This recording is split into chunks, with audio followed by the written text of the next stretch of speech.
Every day on the streets, I keep my hustle game elite. This motherfucker police, cause a nigga gotta eat. I got the recipe for beef, serving niggas with the heat. I will make you rest in peace, so you better not fuck with me. Every day on the streets, I keep my hustle game elite. This motherfucker police, cause a nigga gotta eat. I got the recipe for beef, serving niggas with the heat. I will make you rest in peace, so you better not fuck with me. Rolling on the block with that needle. And if you owe me money, I show up like I'm the repo, man. Niggas cuffing bitches and acting like they some heroes. But when you multiply, you find out they some zero. Made my stacks up over Cleveland, I'm trying to lose some weight. But any beef in the way, gonna add it to my plate. I'm a Norca on the hunt, where the sharks be swimming. And the problem with my pod, some sharks still swimming. I see you still confused, let me bring you up to speed. If I'm standing in the kitchen, I'ma whip up what I need. If I'm standing on the streets, a master of selling dreams. Or you still lost, and focus will tell you just what I mean. I'm Mr. Ride down the street with that bang in the back, with that thing in the back, Mr. No, not now. But then you got those that just will push you, so I have to turn around and be like, oh, right now. Every day on the streets, I keep my hustle game elite. This motherfucker police, cause a nigga gotta eat. I got the recipe for beef, serving niggas with the heat. I will make you rest in peace, so you better not fuck with me. Every day on the streets, I keep my hustle game elite. This motherfucker police, cause a nigga gotta eat. I got the recipe for beef, serving niggas with the heat. I will make you rest in peace, so you better not fuck with me. I got no time to play with niggas. Don't make me spray you niggas. Just like raid out the can for misbehaving, nigga. So pay attention, nigga. You better listen close. And I hope you get the message, cause if you don't, you'll be a dead man or be an ICU. So when I see you, don't be acting brand new. You know what it do, you know how it is. On the streets where we live, ain't no love here. They're shedding blood here. They only play for keeps. I'm in this game deep, that's why I can't sleep. I only bang beats, I don't claim gangs. I got a lot of beef, but I don't name names. Half these motherfuckers nowadays be on the same thing, fucking the same hoes. To me they all lame, to me they all fake, to me they all snakes. I always do my thing, that's why they always hate. Every day on the streets, I keep my hustle game elite. This motherfucker police, cause a nigga gotta eat. I got the recipe for beef, serving niggas with the heat. I will make you rest in peace, so you better not fuck with me. Every day on the streets, I keep my hustle game elite. This motherfucker police, cause a nigga gotta eat. I got the recipe for beef, serving niggas with the heat. I will make you rest in peace, so you better not fuck with me.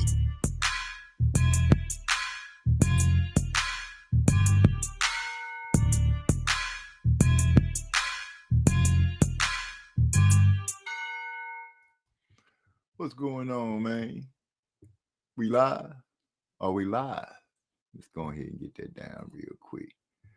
Testing 1, 2. Let me make sure we got some sound here. Okay, we got some sound. Well, it's 2025. And when I tell you, as soon as 2025 came in, it seemed like all kind of nonsense and rumors and things start running amok. I mean, all kind of narratives start coming up. I'm hearing Deontay Wilder supposed to be getting ready to announce his next fight. I'm hearing Devin Haney is going to be fighting on BLK. Don't know against who, but I'm hearing that he's going to be fighting on BLK Prime. See how we're going to have to see how that goes down. Teofimo Lopez has found a way to get his name popping again. People even tripping on the hairstyle that Tank wearing. Oh my God.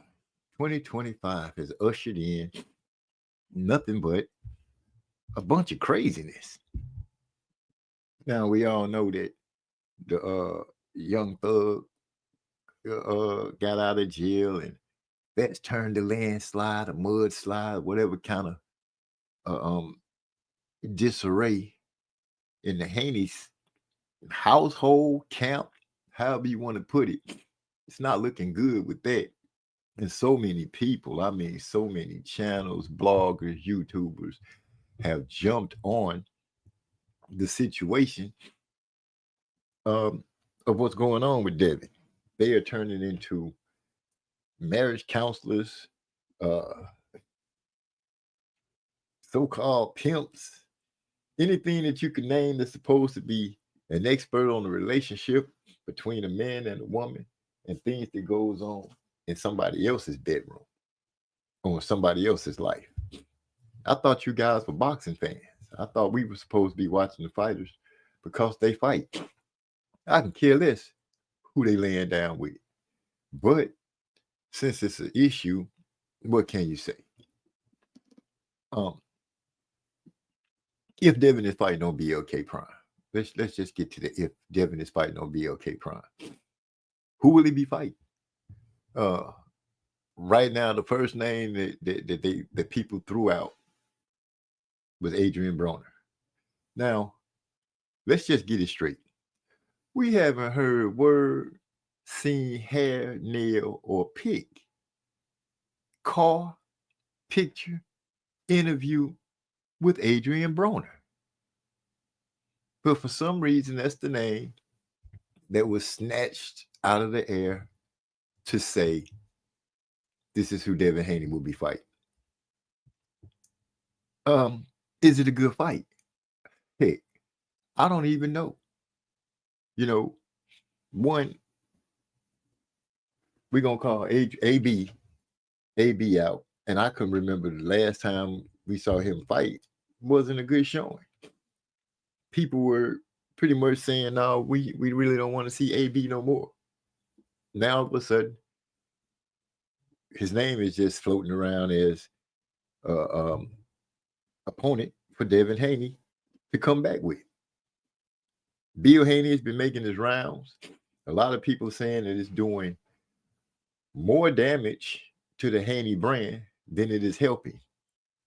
Yeah, I straight feel like, you know, the only thing that's going to help Devin is Devin get back in the ring and be the best Devin he can be.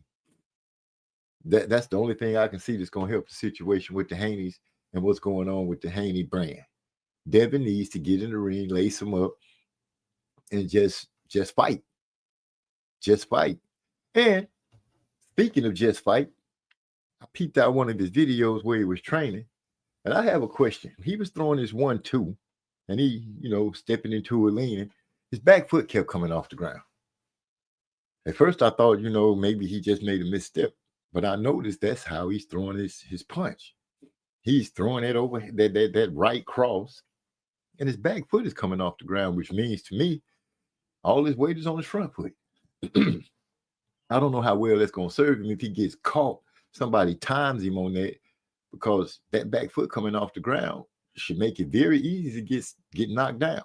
Now, I'm not picking and nitpicking and doing anything like that. I'm just bringing up the fact of what I've noticed in the training video. And if you're training to get better, nobody at the camp, or maybe I'm just tripping. Maybe you're supposed to bring your back foot up off the ground when you throw the 1-2. But I can't really say that I've seen any other fighters really do that. I thought you was pushing off with the back foot, you know, to bring that punch in. You know, he steps great with his jab. You know, I noticed that he was stepping straight in, you know, getting a nice push off with the jab. But when he was doing that 1-2, that back foot kept coming off the ground. And I just say that, you know, humbly, in my opinion, I think that's a bad move. I think they should get that foot anchored down. And if you're going to push off of it, get all your power off of it. If you're going to push off of it, because pushing off of it and coming off the ground with it, I just don't get that. That makes no sense to me at all. At all. But, you know, Bill is doing his thing. He every interview that can be made, he's making it pretty much. And he's speaking on what he is and what's not. I'm hearing it. Devin's supposed to be entered into a 24/7 drug testing. I think they said Olympic style too. What I want to know is, how much does that cost? And I'm not pocket watching or anything like that. I'm just thinking on the average of, if all the fighters are going to be doing it or opt to do that, if that's even possible to do, train all year round. And I guess you could say, test all year round. I guess you could say that's a good thing to test all year round, seeing that fighters can fight all year round. This is some of the things that's going on, you know, with the conversations that's popping off. But really, all in all, Devin coming back, mentioning that he'll be fighting in March. That's just 2 months away. Once we get January out the way, we're sitting right at March, February, March. Bam, there it is. No opponent has been named or anything.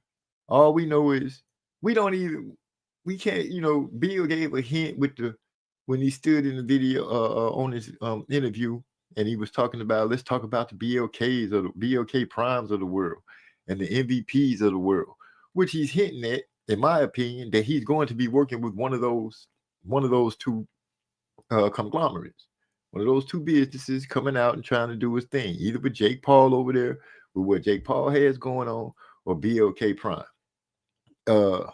In other words, Bill is, going to capitalize best he can on earning with his son.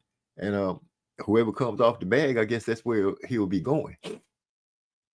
I heard that Timothy Bradley say that Devin should go back to Mexico. And it wasn't a shot at him, I don't believe. He was more saying that you should go back to where you got started at, get some wind up under your wings, then come on back in here with a nice little rush behind you and do your thing. Because honestly, in my opinion, humbly, Devin can't take a loss in his next fight. He cannot take a loss. And to say he can take a win and walk away shining, I won't even say that. He can't get a lackluster win. He can't get a close win. He can't get a split decision where it would satisfy some of the people that's speaking down against him. And that's a lot of people. Boxing fans are finicky. But he does have his following. I'll give him that. He has his people that are following him, his fans that love him and are following him. I have no ill against Devin. I actually pull for him when he fights, depending on who it is he's fighting. If he's fighting Tank or Shakur, then, I'm leaning more toward Tank and Shakur, if they can all be at the same weight class. But seeing Tank, I see it that so fast, be at the same weight class. But seeing the Tank probably won't move up any higher than 140. I'll be surprised if he does. I don't think we'll see that fight unless Devin sucks himself down to 140 or somewhere around in that range in order to get that fight. So I'm going to say that's the opportunity as far as the Haney's going with Tank. That's an opportunity gone. That's a fight that we as fans may not get. I'm not going to cry about it or complain. It is what it is. You got to take what is and what's not. So many people have capitalized on the girlfriend crying, wife, baby mom. I really don't know. I've heard so many different things, and I just really haven't heard it or seen Devin claim it's his wife. I'm gonna just suppose it is. She's just in a hard spot right now. As far as Devin goes, I would say, shoot, bro, keep your head up, keep pushing, block out the noise, love your family, raise your child, love your child, and forget about what people on the outside got to say. The lady claimed, this young lady is starting something new with you. Then y'all started new together. And see what happens down the road. She might mess around and fool everybody and end up being something that y'all didn't believe she could be. Anyway, moving on to the next thing. Stop running from Shakur. Fight Shakur. Shakur said he ready. Who running from Shakur? Because at the moment right now, I think Shakur has a fight coming up. He's about to be busy. We gotta get these guys at the time where the contracts and the fights can be made. We don't want to make somebody overlook who it is they're gonna get in the ring with. We want them to be able to I'm not saying that right. We want them to be able to have time set up so they can get in the ring and fight. We don't want them to catch each other with a prior fight in front of them and they overlook that and end up taking a loss.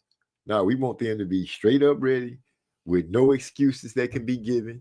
So win, lose, or draw, you can only blame it on the fact that you just weren't the better man that night. That's the way I want them to meet. I don't know right now, the way Tank moving, it do look kind of shaky, you know what I'm saying? You don't know after the Lamont Roach fight, because it's been on and off and on and off, you know how they playing the game. And people are reading so much into it, talking about Tank not ready, he not mentally ready, all this kind of stuff. They still trying to say that he and Calvin Ford split up. I myself have not seen one thing to say that there's any ill things going on in that camp. And just because I haven't seen it doesn't mean it isn't taking place. I'm just saying straight up, it's not something that I have seen. I have not seen it, so I really can't speak on it. So with that being said, I'm gonna go ahead and keep pushing as if the fight is still on, as if Calvin Ford is still Tank's trainer, as if Tank and them gonna go out there and possibly show us a good fight. I think Lamont Roach is I said it a minute ago. I think Lamont Roach is going to make Tank have a good fight. Let me go ahead and say what's up to Hyphy in the house. My brother Gil Coles just slid in. He say salute. I'm saying salute right back. La D, what's up, sis? She just slid in, tried to get it started a little earlier because I realized that the late time that I was coming on was just more hindrance to everybody to be able to get in and do their thing and come chill. Floyd said Tank need to fight Shakur. Tank left TMT because he didn't want to be forced to fight Shakur. And Floyd was going to make him fight Shakur. Man, you saying, with that being said, Floyd saying that Tank needs to fight Shakur, excuse me. I'm gonna just have to go ahead and straight say it don't really matter what Floyd say right now. If we really look at how things going with Floyd is pretty quiet on the set, and he's trying to make some noise probably to get back in. But right now, I think didn't the crowd try to jump on him over in England while he was doing some jewelry shopping or something? People was tripping over there with him, and he had to be whisked away in the vehicle. I'm not really putting too much stock in what Floyd got to say, unless Floyd and TMT actually start putting some fighters out there, getting them out on the regular, some good fighters and everything like that. He needs to tread lightly and walk in a good way, because, we don't want him to mess up the Camille Moulton kid either, So I think Floyd needs to mind his business if Tank ain't with them no more, and leave whatever Tank needs to do and Shakur needs to do to them and how they get it done. But like I said, I don't want Shakur thinking about trying to fight Tank when he got a fight lined up. Let's just, I'm not saying it's going to happen, but remember, Dubois jumped in the ring trying to holler at Usyk when he got Joseph Parker sitting up ready to go. You know what I'm saying? Joseph Parker beat Zilly Zane and Wilder. So he feeling real good about himself. You know what I'm saying? He feeling real good. And I'm going to just say 76 inches. That's how long Joseph Parker reaches. 76, something like that. He beat Zilly Zane, who dropped him twice, but he just was more busy. So this looking past somebody, I think that's a big mistake. I think Shakur go and do what he needs to do. Don't let what Floyd had to say influence his thought or his way of thinking anything, so he can go and do what he got to do. Wilder is coming back. Yeah, I heard that. And my question is, who is he coming back against? And the biggest question about who is he coming back against, I only ask because, is he going to let his hands go? Is he going to let his hands go? Because I really would like to see Mr. Bomb Squad show up and drop a bomb, detonate something. But I'm going to be honest, La, it's just a big dream for me and a great hope. But, I have said, the man don't let his hands go no more. He seems different. He's not that same warrior that we used to seeing going out there. And that being said, good luck to him, whoever he's fighting. I wish him the best. But other than that, I don't know what else to say. Anyway, what are y'all looking forward to coming up because everybody, already know about the joke that is Devin Haney and his baby mom and all that. The Clarissa Shields. I plan on going to see. I plan on going to see. Give me 1 second. What's up, baby?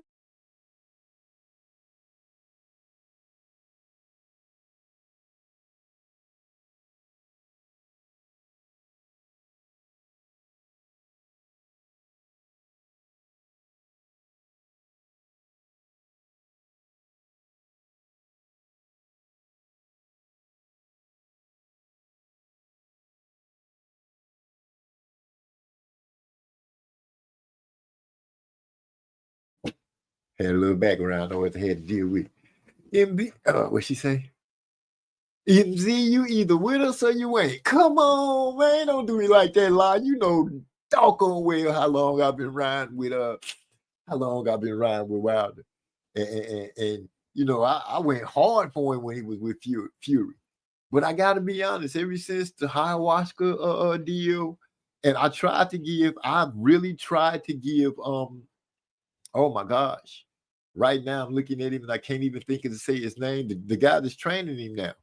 I've tried to give him a chance. When people were saying, how you gonna pick this dude? I was like, let's see what he got. He seemed to be knowledgeable. Maybe he could go ahead and get Wilder to do some things. I was very hopeful.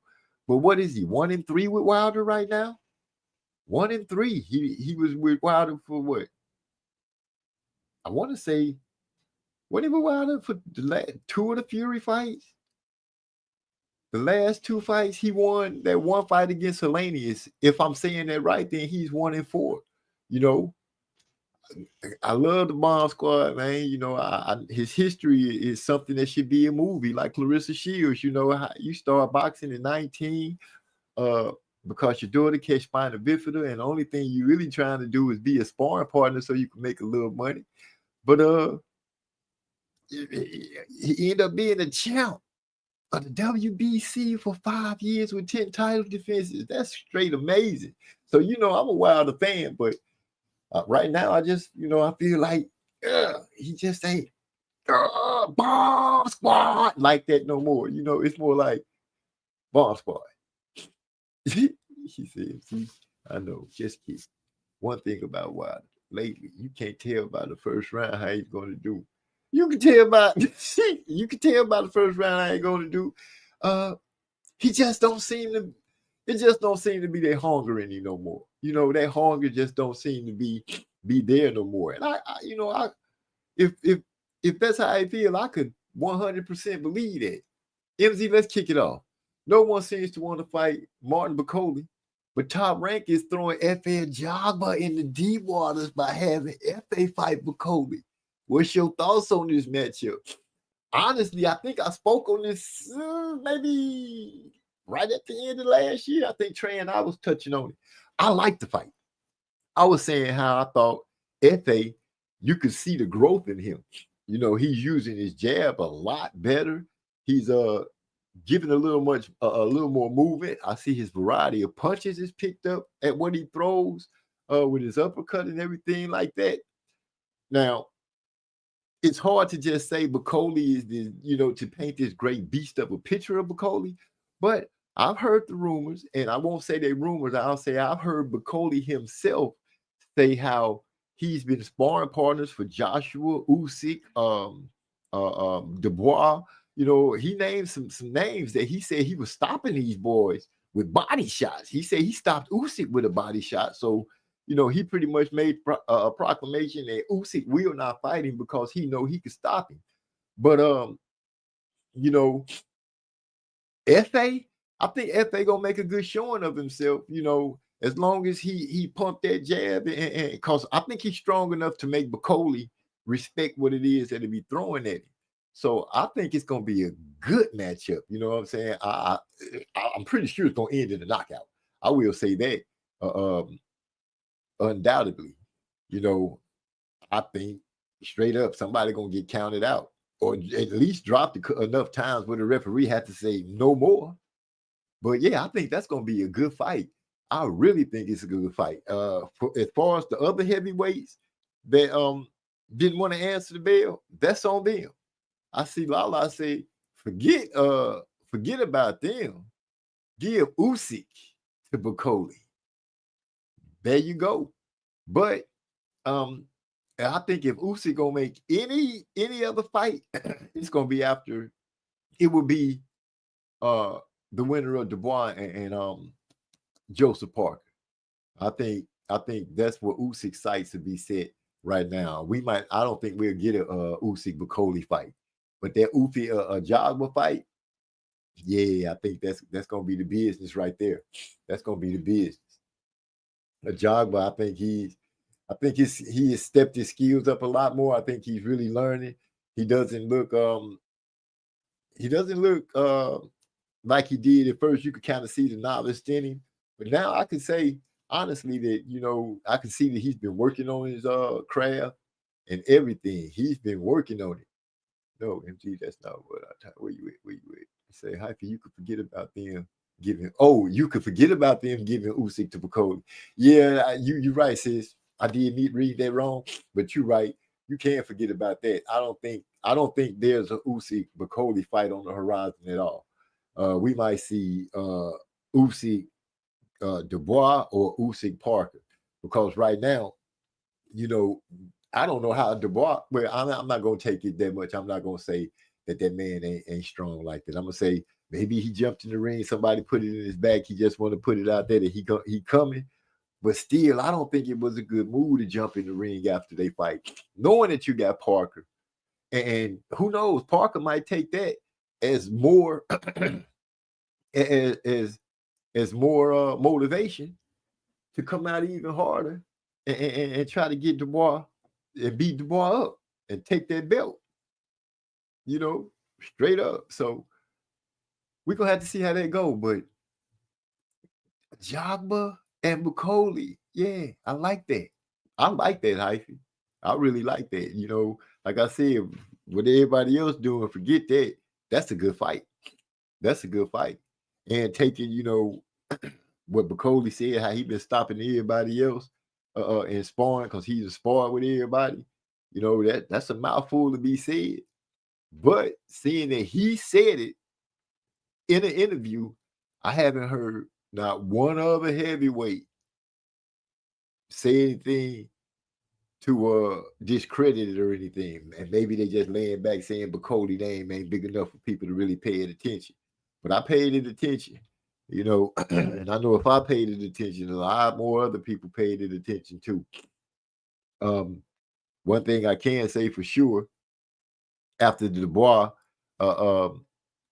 borderline punch in the Usyk fight, that's when I caught Bakoli speaking about it. It was after that fight, but I noticed that Fury was able to twinge him in the first fight with a body shot, and I think people gonna start trying to attack his body like that.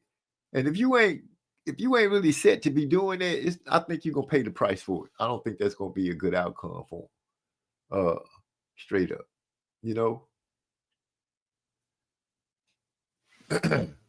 So let me see. What did we see about this? If he's been throwing in there because there's zero upside as far as never star. Oh, we got my brother Trey X joining into the building. What's going on, Trey? How you doing today? Salute, man. I'm just over here on this killer. Saw that you on, so I said, man, let me go chop up some boxing with my OG, man. What's going down? Man, right now I'm speaking on F.A. Jogba and Bakoli. I think F.A. is looking pretty decent. I think his game has stepped up a lot, and I think it's going to be a good fight between he and Bakoli. I think it's going to end in a knockout.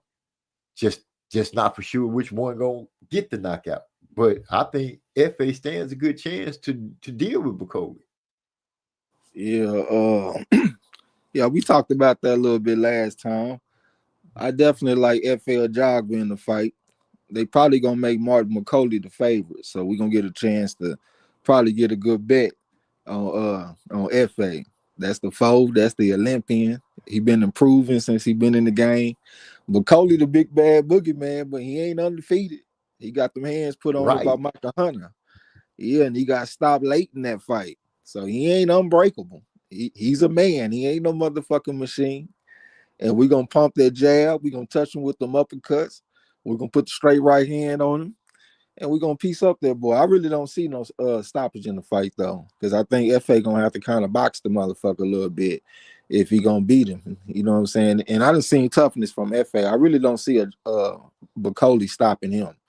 So I think it's gonna go the distance, and we're gonna take FA a jog. All right.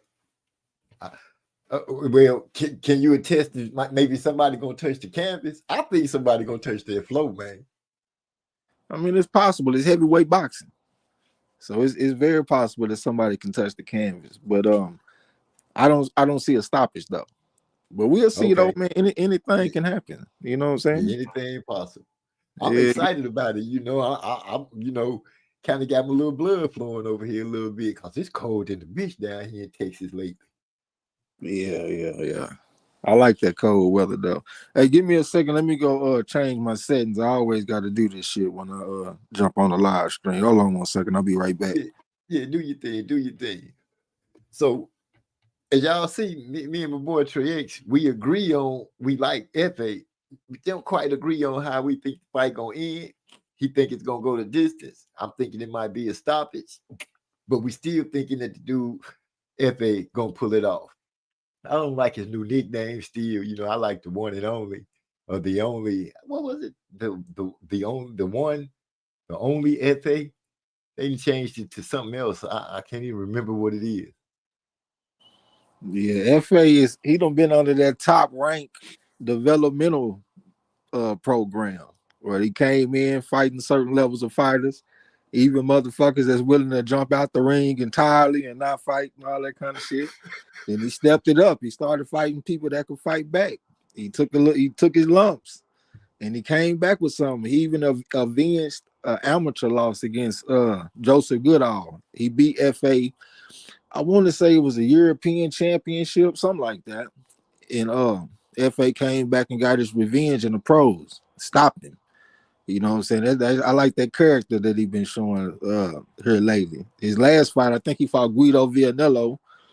He's a pretty tough dude. He went out there and stopped Makhmudov, man. Arslan Makhmudov, this Guido Vianello. I had took FA by split decision in the fight, and that's how it went down. You know what I'm saying? But I like that type of fight for FA because he often there was somebody that's fighting back, coming back with something on his motherfucking ass. And he took his shots and he came back with something too. It was a split decision, but I thought it was a justified win for FA, even though it was a close fight. It was a good fight. So yeah, I like where FA at right now, man. And I think we're gonna go out there and put them hands on Bacoli. There it is. So with that being said, we going against the big bad cannibal. La crazy. I just made that up. Oh, salute to everybody. Yeah, over Bacoli. She said over Bacoli. Yeah, we taking him over Bacoli, La. We ain't scared of no Bacoli. Yeah, we ain't scared of no motherfucking Bacoli. But I gotta admit this. Oh, my bad. Go ahead, bro. No, I was just saying FA looking good. You know what I'm saying? I know what Bacoli did to Anderson, but you know, Anderson was kind of on his high horse and not really ready. Went out there and got caught slipping. FA ain't finna fall off that okie doke. FA know what's coming. He gonna go ahead and train and get ready. I think Bacoli might. I hope Bacoli not looking at FA like FA fool. Don't make that mistake, Bacoli.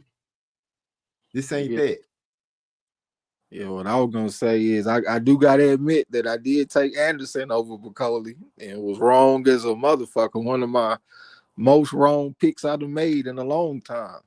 But I think that FA and Anderson are at two different points in their life. Like Anderson was crying and shit up there with Roy Jones and all this old weird shit. He was having some problems outside the ring.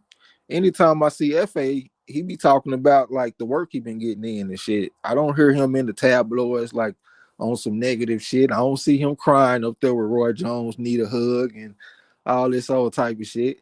And like I said a while back, like if you're a prospect and you go fight on the turkey out of sheet card and he gonna put you in there with a bona fide contender, well, you taking a major risk. You know what I'm saying? You got to be ready for that. And Top Rank, they advised Anderson against taking that fight because they felt like he needed the development. Well, FA done got the development. He done took his lumps. He done been in there with a younger Frank Sanchez and all this type of shit. You know what I'm saying? I think he is in a better position for this fight than Anderson was. Most definitely. Most definitely. Like I said, when I saw his last fight, I can't remember the guy's name. That's why I noticed that he was using moving around the ring a lot better, using his footwork. His defense looked better, and I was impressed with his improvement in his punch selection, with especially the uppercut. It was like, Yeah. oh, he got that uppercut down. He do. It look real good against Goodall.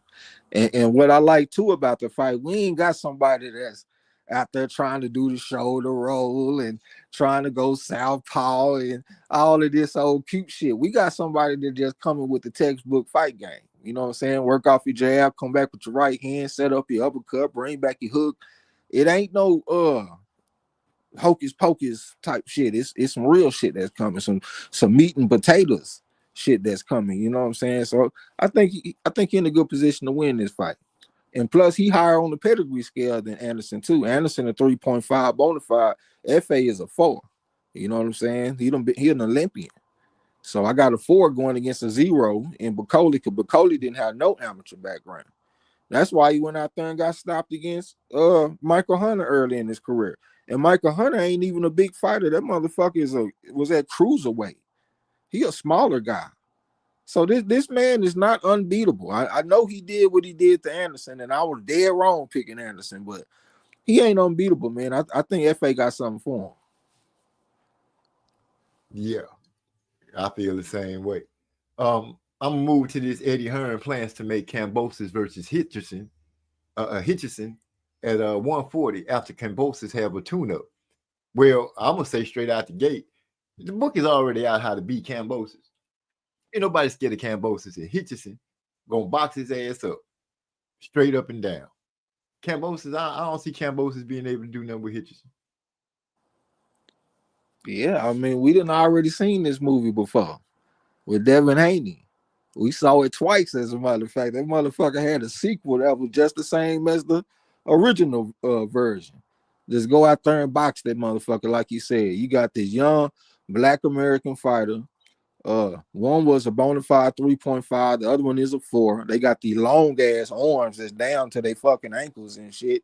They shooting these sharp ass jabs and shit at your ass all day. You know what I'm saying? Could sit out there and pot shot you all day. This guy is not the biggest fighter, especially for 140. I mean, he was fighting at 135 and all this kind of shit. Hitchison is about 5'9" with about a 74-inch reach or some crazy shit like that.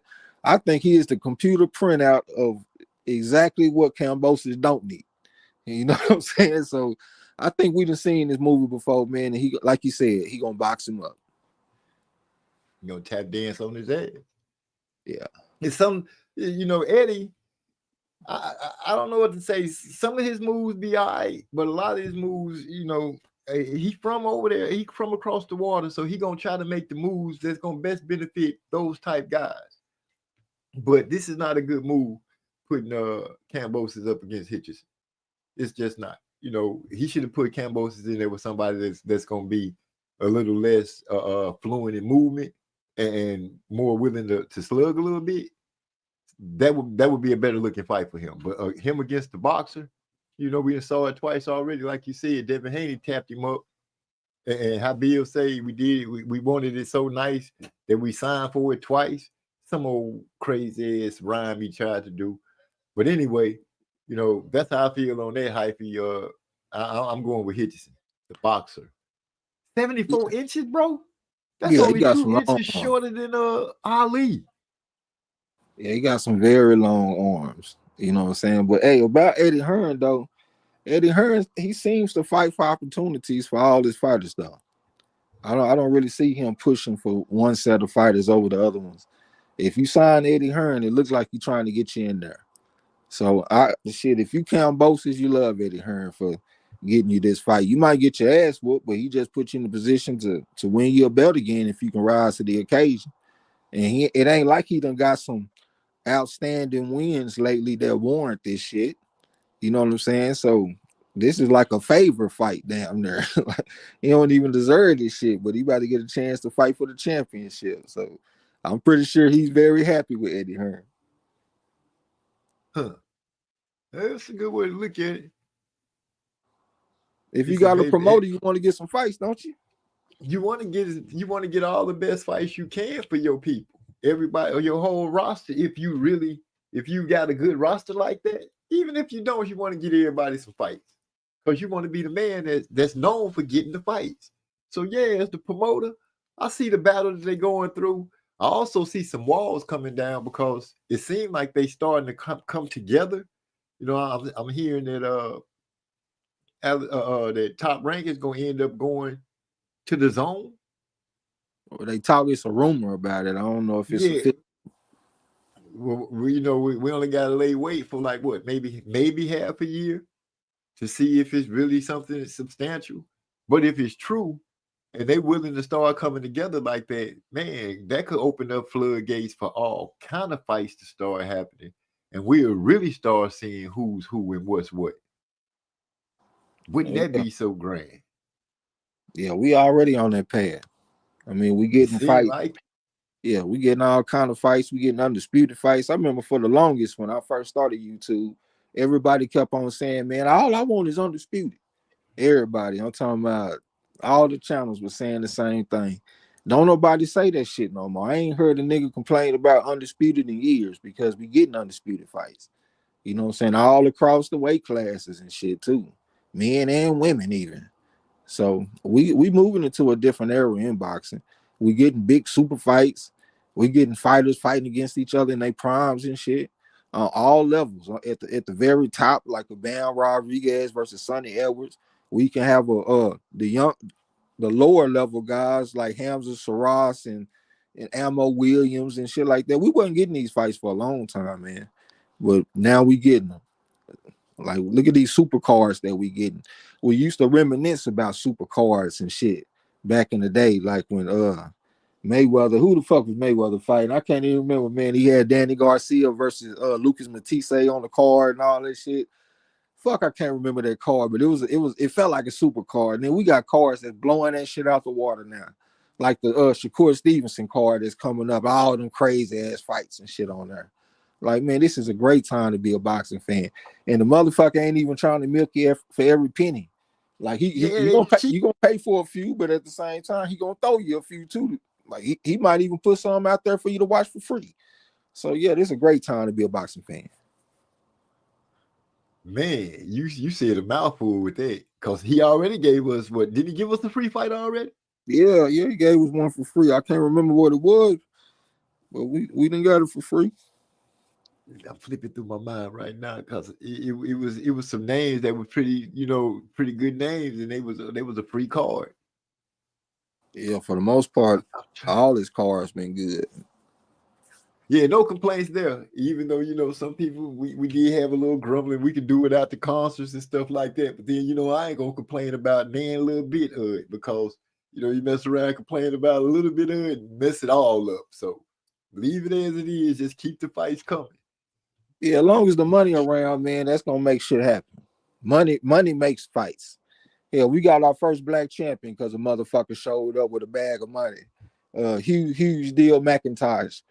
He the one that set up the Jack Johnson fight.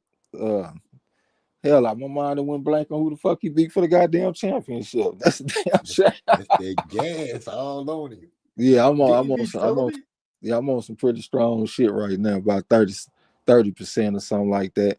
But yeah, Tommy Burns. Yeah, he set up the fight with Jack Johnson and Tommy Burns in 1908. He showed up with 30,000, and I'm talking about back in 1908. That was some money back then. 30 grand. Oh yeah, I'm about to go out here and beat the brakes off somebody. Yeah, but that wasn't for Jack though. Most of that money went to the Tommy Burns. I think they gave Jack about 800 of it or something like that. But that's cold. Yeah, I'm glad my face ain't on camera, because I was like, what? Nah, square you business. Say 800. Boy, wait a minute. Nah, it's real shit though. They gave him about 800, and they gave Tommy Burns about 30,000. Yeah. Now that's the time. If you would hear any other time where somebody say slave wages, that was then. Yeah.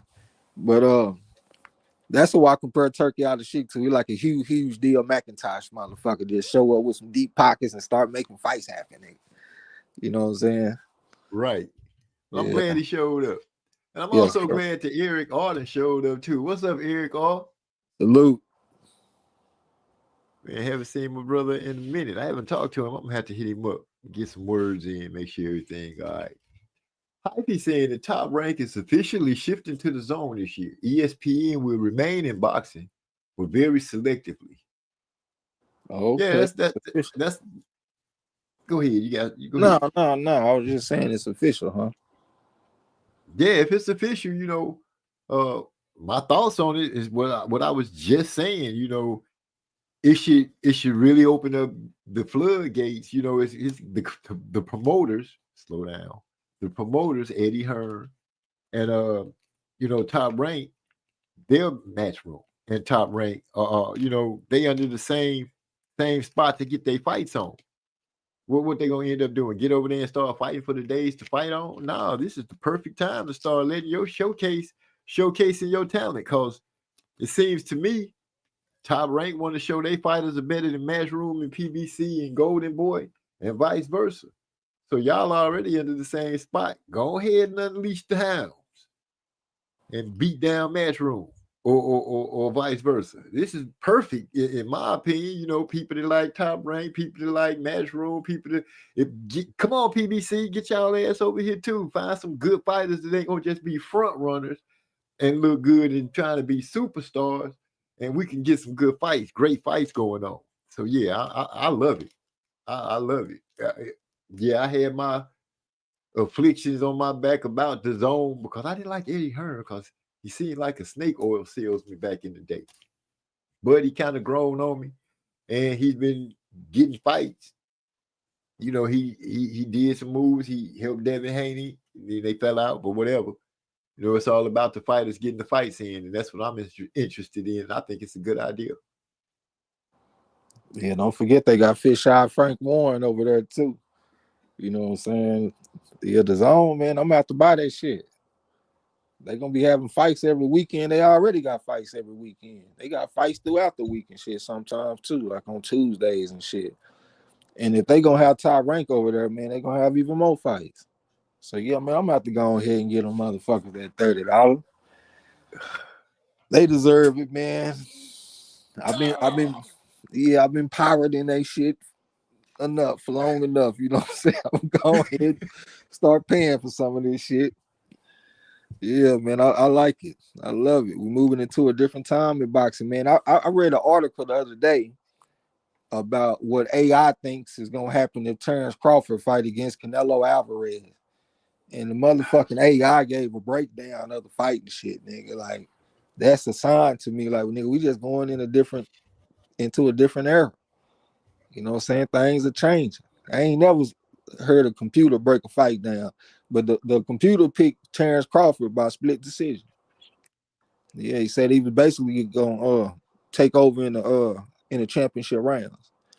Yeah, he said the fight was gonna start out kind of tactical, and when it was tactical, Crawford got the advantage.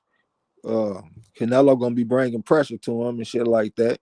In the mid rounds, Canelo gonna catch up a little bit, going to the body and shit like that. And then when they come into the championship rounds, Terrence Crawford gonna turn up and he gonna earn a split decision victory if he fight Canelo, according to AI. Well, according to me, I felt like people giving all these excuses. Excuse me, giving all these excuses. Too many weight classes to go up. He didn't look good and all that. And I'm like, well, Canelo went up. He got a chance to be great. He got a chance to knock out Kovalev. He tried it again against Bivol. And it didn't hurt him. It didn't hurt him in no kind of way of his popularity or the love with his fans. So here comes Terrence Crawford. And I was thinking about it pretty hard. And I'm like, so Terrence Crawford is set in a way, the line is set up for him to be great. he can dare to be great. Isn't that what we've been saying we want people to do? He moves up, say he beats Canelo. Now, that's no hurt for Canelo. It's still going, it's going to sting. But his fans going to still love him. Ain't nothing wrong with losing to, what they'll say is, ain't nothing wrong with losing to possibly the number one pound for pound best fighter this era. They're not going to say that. They might make that excuse, but if Terrence Crawford loses, it'd be like, ain't nothing wrong with losing to Canelo, the greatest fighter since Floyd Mayweather, that kind of crap. You know how they're going to paint it up. Either way, it's going to be good. Just let that man attempt to be great. Only thing that's going to happen is he going to either be great or he going to fail trying to be. But I think he going to beat Canelo. I've always said it. I think he'll beat Canelo. He got a long enough reach to make Canelo have to reset a hell of a lot if he get to land in the jab, a nice power jab, to make Canelo have to think about moving forward as much as he do. Now, we know Canelo like to go to the body and do that hook and that little sweep up to the upstairs. I think Crawford is well equipped enough to get away from that. Let that man go be great. And the shit used to be commonplace in old school boxing. It wasn't out the ordinary for the welterweight champion to move up 13 pounds and go fight the middleweight champion. No catch weight or none of that shit. You know what I'm saying? You could even going from 160 to 175, 15 pounds. They was doing that shit like when Sugar Ray Robinson had went up and lost against Joey Maxim. It's just, that was part of the game. So the shit that they talking about now, a man moving up 14 pounds for a fight. That shit wasn't even a big deal back in the day. And they trying to make it out to be a bigger deal than what it should be. I mean, there is a challenge in it. We ain't saying that. There's always been a challenge in it. That's why they say that a good big man beats a good little man. That's why they say shit like that. But there are some special ones that go up there and overcome that shit. You know what I'm saying? We didn't see what happened with Usyk. I mean, is the jump that Crawford making bigger than the Usyk jump? Because Usyk, he going from fighting people that's 200 pounds and he going up fighting motherfuckers that's weighing in at 280 and shit. You know what I'm saying? So I feel like if he can do it, I feel like Crawford could do it. You know what I'm saying? We talk about Holyfield and shit. He did it, fighting motherfuckers that was 200. Next thing you know, you fighting big Riddick Bowe motherfuckers and all this kind of shit. You know what I'm saying? So yeah, I think he deserved a chance to go up there and make history, or come back on his shield. Either way, it's gonna make history. Just what side of it? I think the dude from Omaha. I ain't gonna call him the little dude because when you really look at it in dimensions, Crawford is bigger than Canelo.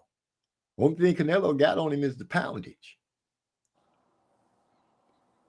Yeah, I can't say he bigger than him. He might got like more length as far as arm reach and all that kind of shit. But as far as density, Canelo is definitely the bigger man for sure. Yeah, that's what I meant. I think Crawford's a little taller than Canelo. He's longer than Canelo. That's what I meant by that.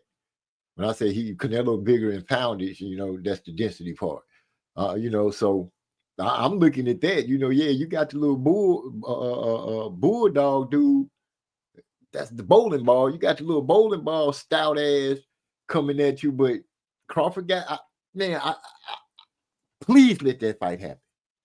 If Turkey can throw enough money that won't offend himself and his pockets to make a fight like that, and he can get some great fights on there with it, man, please let this fight happen. Canelo, whatever you got to do to make yourself want to fight. But as soon as they start talking about that, I start hearing he's in negotiation with another fighter. So I'm like, shoot, he pretty much slapped that to the wind.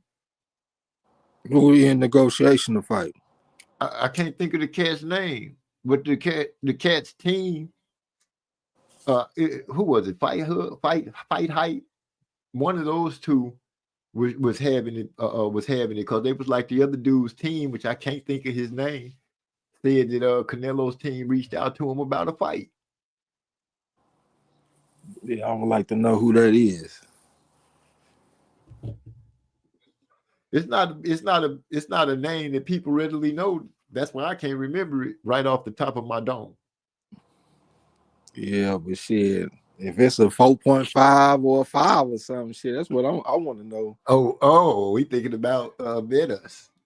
I ain't thinking about necessarily betting. That's just how I judge a guy's opponents. Like the fans, they might say something like Hard Tunian, for example. Everybody, oh man, Hard Tunian ain't shit. Hard Tunian is a fucking 4.5 according to me. I don't give a fuck what the fans say. So that's a good opponent in my book. And I just like to have my own thoughts about the level of opponent, regardless of what the fans say, because most of the fans don't know shit. You know what I'm saying? It just is what it is. Right. Well, the only reason I bring it up because the dude's team, they was reading what his team said, so that's why I bring it up. I try to only bring up the stuff that those people either say or I catch it coming out of their mouth itself. Like Bacoli talking about him stopping everybody in sparring. Yeah, I was thinking maybe he talking about that cat that cat out of Germany. That motherfucker out of Germany that just got that upset win over that Russian or some shit. Would it make him undisputed? I don't know. It might. I think they fought for a belt. Then that might be him. Yeah, it's this Cuban fighter, man, that live in Germany. And they just they according to the fans anyway that watched the fight, they said that it was a robbery. That's crazy. I'm sitting up here talking about the fans. Most of the fans don't know shit. Now I'm over here using the fans to make a point. But yeah, I can't think of his name. I want to say it started with a Moody Trayweather that slid into the building. What's going on? Salute, y'all. That's what he said. Salute back to you. He was on the panel or something because he already said salute to. Oh, you talking about Moody Trayweather? I'm thinking about Eric Carr. I'm tripping. Yeah, that gas. What's going down? Hey man, what's the goddamn German fighter, y'all, that come from Cuba? Him and Canelo was talking about fighting the first time, and they cut that shit off. And this dude here, he just fought like a Russian for a championship, and he beat him by decision. Although a lot of people think the Russian won the fight. Huh. Well, hold on. Is it Scroll? Pause? No, hell no. Yeah, I'm tripping like a motherfucker. Yeah, I'm thinking about this other dude that fought Big E nephew. That fought yeah, I can't even Pete, is it Peter or something? I thought his last name started with an R. Skull. Yeah, Peter. Yeah, Skull is the William Skull. Is who I'm talking. That don't start with an R. Lala say you eerie close. William Skull is who I was trying to say. Whoever said that shit, appreciate it. Sissy. Say he kind of slick though. He might go out there and beat Canelo, especially since Canelo, you know, he ain't young no more. He motherfucker about 35. Skull might go out there and you know put something slick and put something smooth on his ass. His knees don't look too good either. Canelo look like he got some bad knees. Maybe from turning them hooks. Probably, maybe not both of them. Maybe just that left one or something. Shoot, if he throwing hooks like that, he really twerking a lot of power behind. Yeah, it ain't uncommon. You'll see fighters with the knee brace on and shit sometimes, turning them hooks over. Especially if you keep it. Some people they kind of go up on the toe when they throw the hook. Some people keep their feet flat on the ground when they turn the hook, and them the people that really get the power. I expect that Canelo was one of them people that keep his feet planted when he turned his hook, so he probably put some torque in his knee and shit. I'm trying to. Yeah, he do kind of be flat-footed when he throw his punch. He got one of the most powerful left hooks in the game. So I expect him to have his feet firmly on the ground when he throwing that hook. And he a heavy foot motherfucker anyway. He ain't light on his feet at all. He real flat footed. Man, I'm just sitting here now thinking about Henry Crawford. But then again, it came in my mind because I was watching Devin doing a workout and he was doing the 1-2, right? Trying to power through. And he kept coming off the ground with his back foot. And I was like, that just don't seem like it's right to me. You said when he threw the right hand, he bring up his right foot, his back foot. He bring it off the ground. Yeah, he ain't supposed to do that shit. And at first I thought it was a mistake, but you know, he threw like 4 or 5 of those punches, and every time he brought his foot off the ground. And I was like, you're not punching, you're not getting your full torque of power out of that. He was jabbing right, but he wasn't throwing that punch right. What did he do after he threw the punch? Reset to do it again, to throw the jab and then throw the punch. Yeah, I asked that because sometimes you will see the good fighters, they'll bring that back foot up, but they be closing the space at the same time. So the opponent can't come back with nothing. You know what I'm saying? Like they'll throw the punch and then smother their opponent.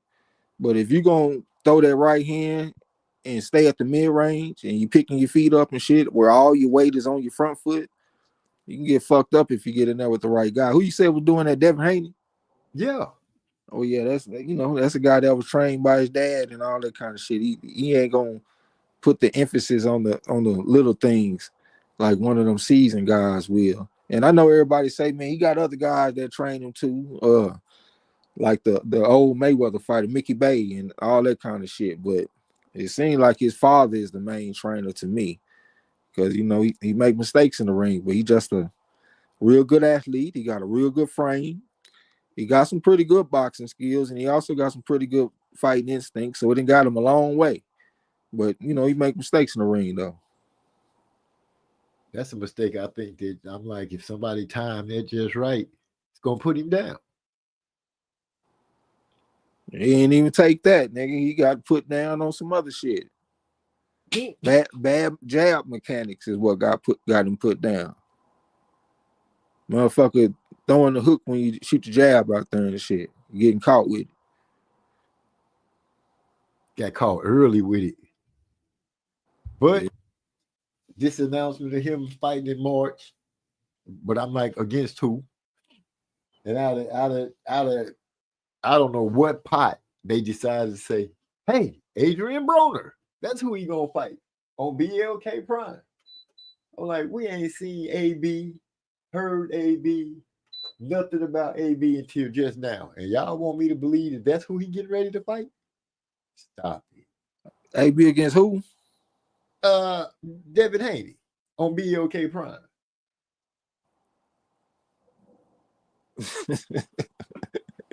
Exactly.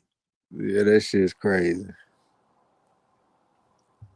If Devin Haney don't beat the hell out of Adrian Broner, he just ain't got it. But what you said a few minutes ago is one of the worst things about him against Ryan Garcia. He got caught with the shit early. And I know that Ryan Garcia was cheating and taking illegal substances and all this kind of stuff. But my thing is this.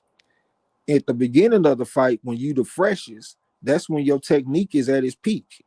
Your technique starts to decline as the fight goes along. So early in the fight, you supposed to be on point with everything. You supposed to start letting shit get through if it's gonna get through later in the fight, once your technique starts to deteriorate because of fatigue. So that's just a straight up flaw in his technique that you can exploit. You know what I'm saying? Like, you ain't even gotta wait till you get tired. You can just go in there and hit him with that shit immediately. Like, that's the worst thing about that fight for me. The one of the big standouts to me about the fight was they were having a conversation, and Devin straight up said, you know, Ryan rushed him, and he ain't know how to handle it. And I'm like, well, I sure hope you fixed that. And he showed that too. He hasn't handled it. If somebody just come at him and start letting loose, he gonna get on the back pedal and go into the ropes, and they gonna start connecting on him like Ryan did one time in their fight. He he know that he was weak there because it's happened to him before and it came out of his mouth. And then he ended up in the fight against the dude that did it to him, and he's still not ready. How y'all do that? Yeah, Ryan is a probably a tough matchup for him anyway, though, because he's a little bit taller than Devin, but at the same time, his arms ain't as long as Devin. And normally, long arms are a great thing to have, but when you in close, having shorter arms are way better. And Devin Haney got some pretty good reach, like 72, 73 or something like that. And Ryan Garcia is like 70. He like 5'10 with a 70-inch reach. You know what I'm saying? He just got them one-to-one dimensions in his body, like his height and his wingspan and all that shit. So that will give him a slight advantage if you in close. And if your best punch is a left hook, you plan to be in close when you throw this punch. You know what I'm saying? So that's probably just a tough matchup for him. And then they done fought 6 times in the amateurs. He not coming in with the same respect that everybody else got for you. He willing to do anything to win, including taking illegal substances. That motherfucker, if they fight 10 times, that motherfucker Ryan might beat him 7, 8 times out of 10. In them conditions that they just had going into the fight. We're getting to the chat because they cutting it up. Hyphy say 2 opponents named for Haney are Broner and Blair Clark. Blair Cobbs. Woo! Shit, Blair the Flair might go out there and beat the motherfucker. Yeah. Shit, I think you got to have your mind right if you're going to go out there and fight Blair the Flair. You can't go in there with no question marks. Shit, Blair the Flair coming to fight. And he got good genetics. Like he in his 30s and his body looked like he in his 20s. That motherfucker took 2 years off of boxing, came back to boxing without a piece of fat nowhere. You know what I'm saying? He got some outstanding genetics. I think Blair the Flair is already like 36, bro. Look at this motherfucker. I think he's an older dude. Yeah, look at this motherfucker. He got some of the best genetics in boxing, man. You better be ready if you're going to fight Blair the Flair, because if you let him get off in there and get some confidence and he get the woo and all that old shit, you can have some problems. Be confident. He's going to already be confident. Anybody that go in the ring with Devin is going to be confident. Devin going to have to make people respect him, whoever it is, when they get in the ring. Like you said, it can't be no question mark. You got to go out there, and I'm not jabbing at him, but trying to, I'm just saying, you got to keep that foot on the ground. I know that. When I saw it, I was like, this can't be right. I can't wait to ask the fellas, is this right? And I know this can't be right, not trying to transfer your power to hurt somebody, but it is what it is. It tickled me pink that you said Blair mess around and go out there and beat the boy, which is a good possibility. That could happen. I see some people saying, Gil Cole say, I might have to take AB over Devin. Nah, we can't do that.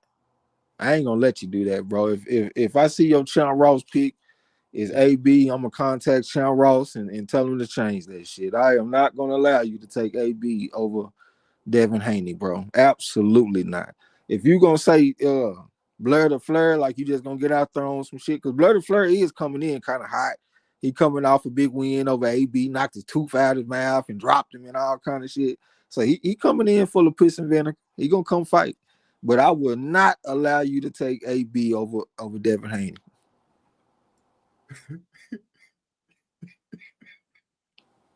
As a friend, I can't let him do that. That's my partner. I feel that. I'm just it's tickling me because I'm like, in a million years, could you have really thought that you would be making a statement like that? Like somebody actually want to take AB over Haney? No, having to say, man, it's like, we know AB done. Yeah, he ain't got nothing. I'm not trying to, to send him out there against Haney would just be to build up Haney's confidence, because that's the only thing I can see it coming out of that. Oh yeah, that's the purpose. That's the purpose of the fight. Yeah, this kid is younger, naturally bigger man. He live a way cleaner life. He over there practicing Islam and all this kind of stuff. He ain't drinking. He ain't showing up to interviews drunk like AB. And I ain't heard stories about him taking ecstasy pills and all kind of shit. This dude is living a whole different life than AB, according to what I see anyway. I don't know everything that the kid is doing, but I suspect that he ain't doing what AB doing. So I just can't see AB winning this fight. I think it's gonna be a straight up shutout. 120 to 108 is gonna be the final score of the fight. 12 rounds to nothing. But I will give AB some props because he's very tough. He ain't never been stopped. I expect him to go the distance. He got the heart of a warrior, you know what I'm saying? But nah, he ain't got nothing for this kid at this time in his career. Even if he did just get his ass whooped by Ryan. That might make him lock in even more. And then he already naturally bigger. That motherfucker, he might come in 25 pounds over the weight class.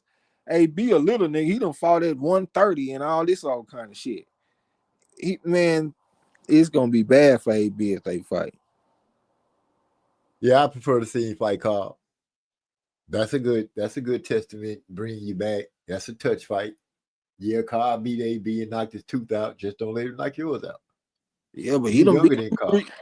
Cobb done beat a 3 and a 3.5. So I can't just look at Cobb like he just some tune-up. I think he a level above a tune-up. That's just my opinion. He went out there and beat the Solomon, Brad Solomon back in the day. That motherfucker, bona fide 3.5. He went out there and beat Maurice Hooker, who's a solid 3. I can't just count him out like that. No.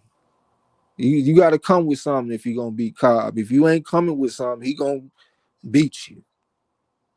That's what I want to see come out of Devin. I want to see, because I feel like if he just can't have a fight, he's got to have a fight where he dominates or he looks real good where he makes it because right now the way the situation he in, a narrow win is not going to do it for him.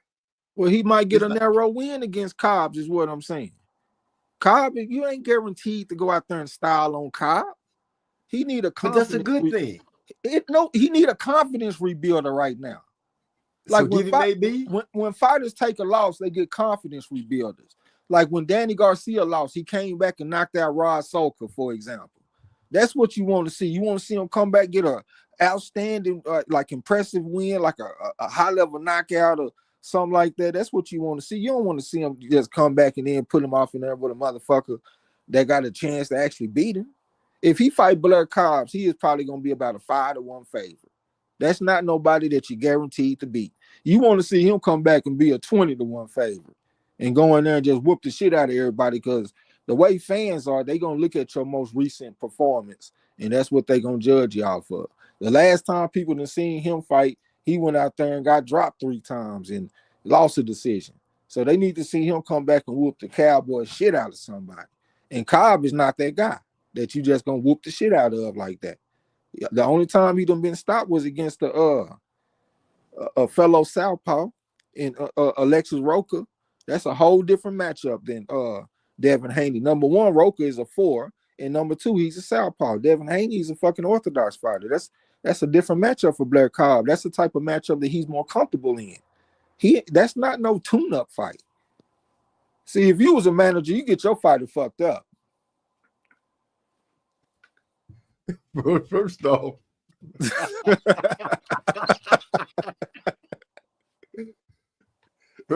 I would not get my fight fucked up.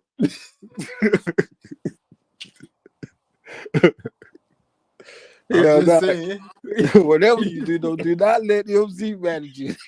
You coming off your first loss of your career, taking niggas to court, confidence low, and he gonna put you in there with Blair Flair, and Blair Flair coming to prove something. He don't see himself as no tune-up nigga. He coming to try to move up the ranks on your ass. Blurt out the outside noise, son. Get your head on right, because this is it. That's how I'm thinking. No, you want to rebuild him. Get him a confidence rebuilder first. Put him off in there with a Raw Soka type motherfucker. and then just have him go out there and whoop the Cowboy shit out of him, and then start feeling good about himself again. Okay, we let him feel good. You want to have him come back against a southpaw? Is that smart? You coming off your first loss, let's bring you back against a southpaw. That's smart management to you. I ain't his manager here. If I was his manager, I'd be having somebody tell him to keep his feet on the ground. I'm just saying, nigga, you'll get your fighter fucked up, nigga. You want your fighter to come back and fight a southpaw, nigga, off his first loss. I'm trying to get that killer up out of him. Let me let that alone. Lala said Haney really tried to get in there and short bang with short bang, trying to be Tank. And Tank doesn't even do that. No, Tank don't get in there and just try to straight out bang you out unless you ain't got nothing coming back at him that he's worried about. Then he'll get on up in there. But you're right, La. He don't just get up in there like that. He'll prob a little bit with that jab and, do that little play thing where he hold his jab and make you mirroring and pop that left in your stomach. Then you start breaking you down a little bit. No, he can't do that. Devin, that's not. To me, Devin is not a good inside fighter. He don't really know what to do on the inside. It looks like his clinching sucks. And, hey, he can't clinch. But his punching, his fighting on the inside, it does not look good to me. He's so comfortable with being on the outside that when really, if these boys start stepping to him and bringing the fight to him and not letting him control it at distance, I think he's going to end up having a lot more hard dealings coming up. If Tank didn't have that one punch knockout, he wouldn't fight like that either. If Devin Haney fought like Tank, he'll lose every fight. Sitting on the outside, not throwing no punches, looking for that one big shot, and then boom, he catch you with that motherfucker. The way Tank been fighting, what other fighter in history have I ever seen that fought like that and was successful at it? Like, you just move around and look at the guy for the most part, laugh and smile at him, making him mad, get him to charge at you like a bull, and then you just catch him with something out of nowhere. And it's been successful. He's been winning. But I wouldn't say that's a winning strategy for most fighters, though. You got to be able to touch a man one time and get him out of there like Tank. Because if that shot, if you can't do that, you're going to lose, man. Tank got the lowest punch output out of all the fighters at the very top. That motherfucker averaged like 29 thrown punches per round. What successful fighter do y'all know, especially at the lower weight classes? This nigga here throwing less punches than heavyweights. 29 punches a round is what he averaging throwing. Like, nah, I don't. Fuck nah. No, that wouldn't work for Dev at all. First, he got to get his technique right. Let me just I've heard people say he don't turn his punches over. Now I'm noticing him, he don't put his feet, keep his foot down when he's driving through. It's a lot of things, and I'm like, I tried to give Bill all the credit that he deserved as a trainer / dad. Being a dad, I always gave number one on that. But I think now it's really time, because Devin's what, 25, 26? Yeah, it's time to step. He about what? I was thinking like 26, 27, maybe, somewhere from there. I thought he was a little younger than that. He might be. Either way, it's time to step to the side and actually let somebody take the reins, man, and get your son tight to the where he can be, because you're not doing it. Bill, you got too many other things on your plate. You trying to promote and everything like that. Go promote and do your talking thing for your son. But let somebody that got the skills to train him go ahead and turn him into the killer that you believe him to be. No, it's kind of hard though, man, because they have came far. Let's not act like they haven't been successful. They're a success story. The technique ain't perfect, but this motherfucker done went up and made millions of dollars. He done been an undisputed champion. You know what I'm saying? It's been successful. Right. I'm not taking away from that. That's why I say I give him all on the dad part and everything like that. But we're at a point, I believe, before Devin starts getting set in his ways, I That was it's a about to chance. say this motherfucker been fighting since he was 8 years old. Nigga, he is who he is. You ain't about to change trainers and all of a sudden he gonna become Mayweather or some shit. No, Nigga, I it ain't is what it expecting is. that. I'm not expecting that. I'm just expecting to get his technique right. You know, the turning over of the punches that has been spoke of on him for years. You know, those things. I know somebody can get that fixed because it don't seem like Bill is seeing it. That's what I'm saying. Man, that motherfucker connects with them punches. He done broke a nigga jaw in that ring before. He ain't gonna never turn into no big puncher. That's just the way it is sometimes. Some of the greatest fighters of all time couldn't punch worth a fuck, like Slapsy Maxie Rosenblum, for example. He a top 10 fighter of all time, according to some historians, major historians. That motherfucker probably had a 10% knockout percentage. Some people just not gonna punch like that. You know what I'm saying? So I don't think punches ain't, you can't make a punch. Some people just naturally know how to knock the fuck out of you, man. And didn't nobody have to teach him how. You can get a guy, let's say he throw on a scale of 1 to 10, he throw a 5. You might can get him to a 6, but you will never make him an 8 or a 9. Because that's just not who he is. You know what I'm saying? Yeah. Sometimes you'll see something that might contradict that, like Jermell Charlo wasn't known for being a big puncher. Then he changed trainers, and all of a sudden he started knocking motherfuckers out. But I can't. That's the only example that I can come with, though. And even him, I'm like, oh, okay, he wasn't getting knockouts, but his brother was, and that's his fucking twin. So obviously, it's in their genetic makeup that they can go out there and knock niggas out. You know what I'm saying? I don't see no evidence like that with Devin Haney. I just don't think he's a puncher. I think you're a guy that's gonna be on the outside and he's gonna beat you with his speed. He's gonna outthink you. He's gonna out-time you, tie you up when he's in trouble, and also to smother your work, you know, defensively and shit like that. I think that's who he is. I don't think he's gonna be a guy just out there lighting motherfuckers up with power. I don't care who trained him. I got you. Joseph Brown has slid into the building. He say salute MZ, Trey X, and chat. Salute. It's going down.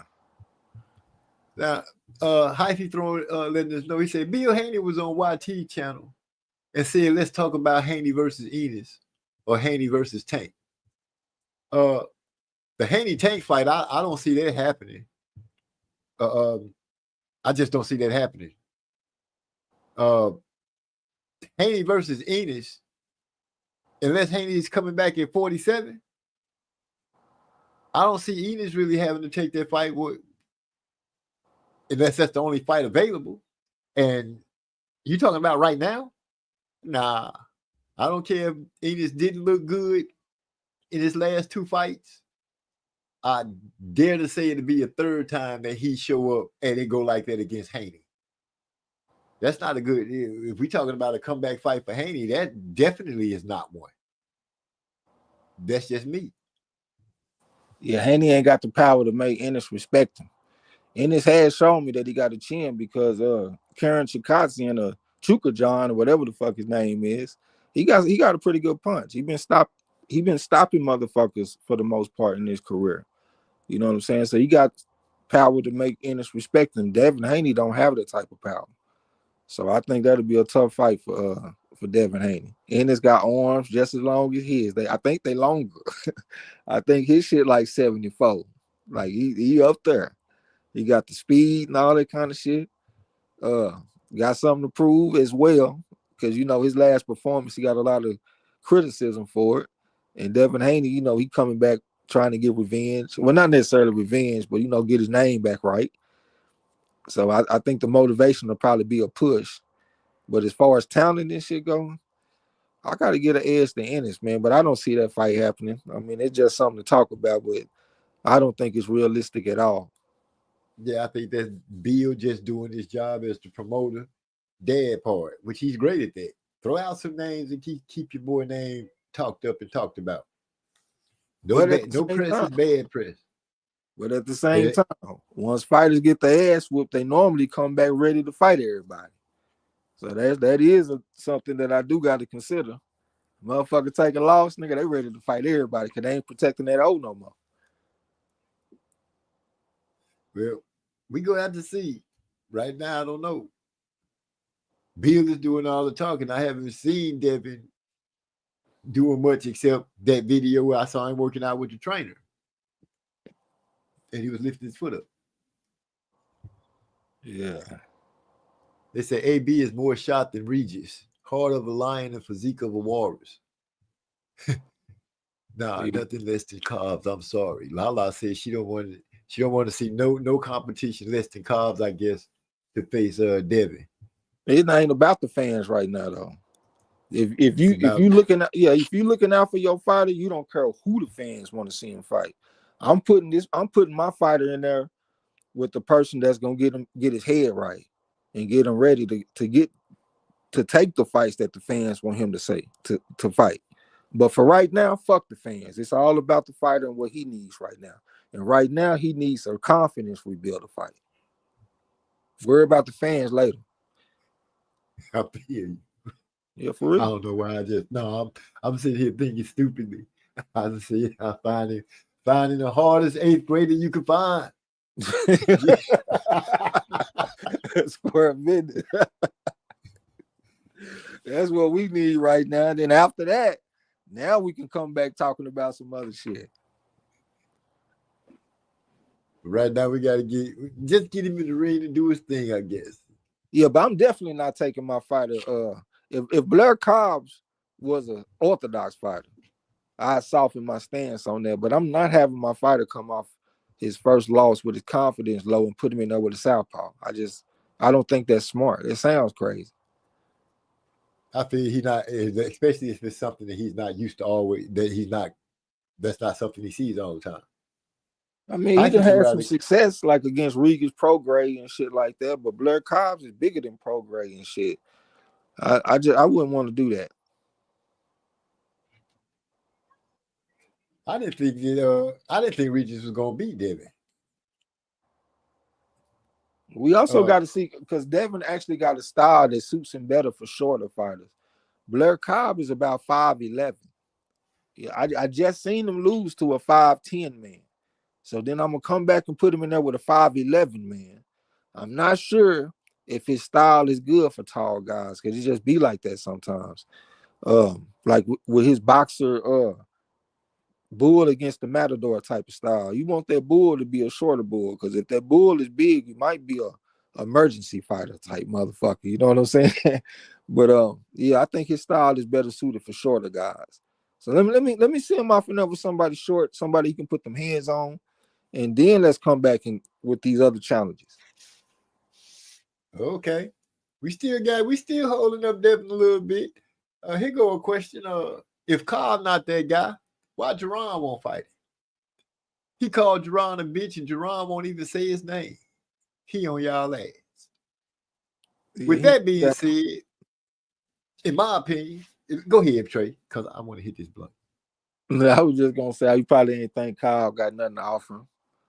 You know, I ain't gonna say high risk, low reward, but I guess unnecessary risk, no reward. Like he ain't giving you nothing. You know what I'm saying? The fans ain't gonna even celebrate your win or nothing. So I guess why worry about him? We would rather see him fight unification fights against Stan Jonas and against the kid that got the Brian Norman Jr. and shit like that.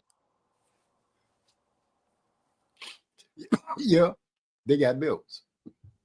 Yeah. Cobb don't offer that. So that could be a reason why he don't waste his time saying nothing to Cobb. But, you know, Cobb is going to make noise and sling out some things to you know, he going to throw his fishing pole out there with it on there because, you know, he did the same thing to Crawford and Earl Spence. He's just trying to get that fight. Wherever it's at. She said, not any southpaw. Punk-ass Blair Cobb started laughing. Definitely. I got a little bit more respect for Blair Cobb, though, man. I remember when he fought Maurice Hooker and everybody took Hooker. I was the only person on the panel that took Blair Cobb. You know what I'm saying? Blair Cobb ain't no punk, man.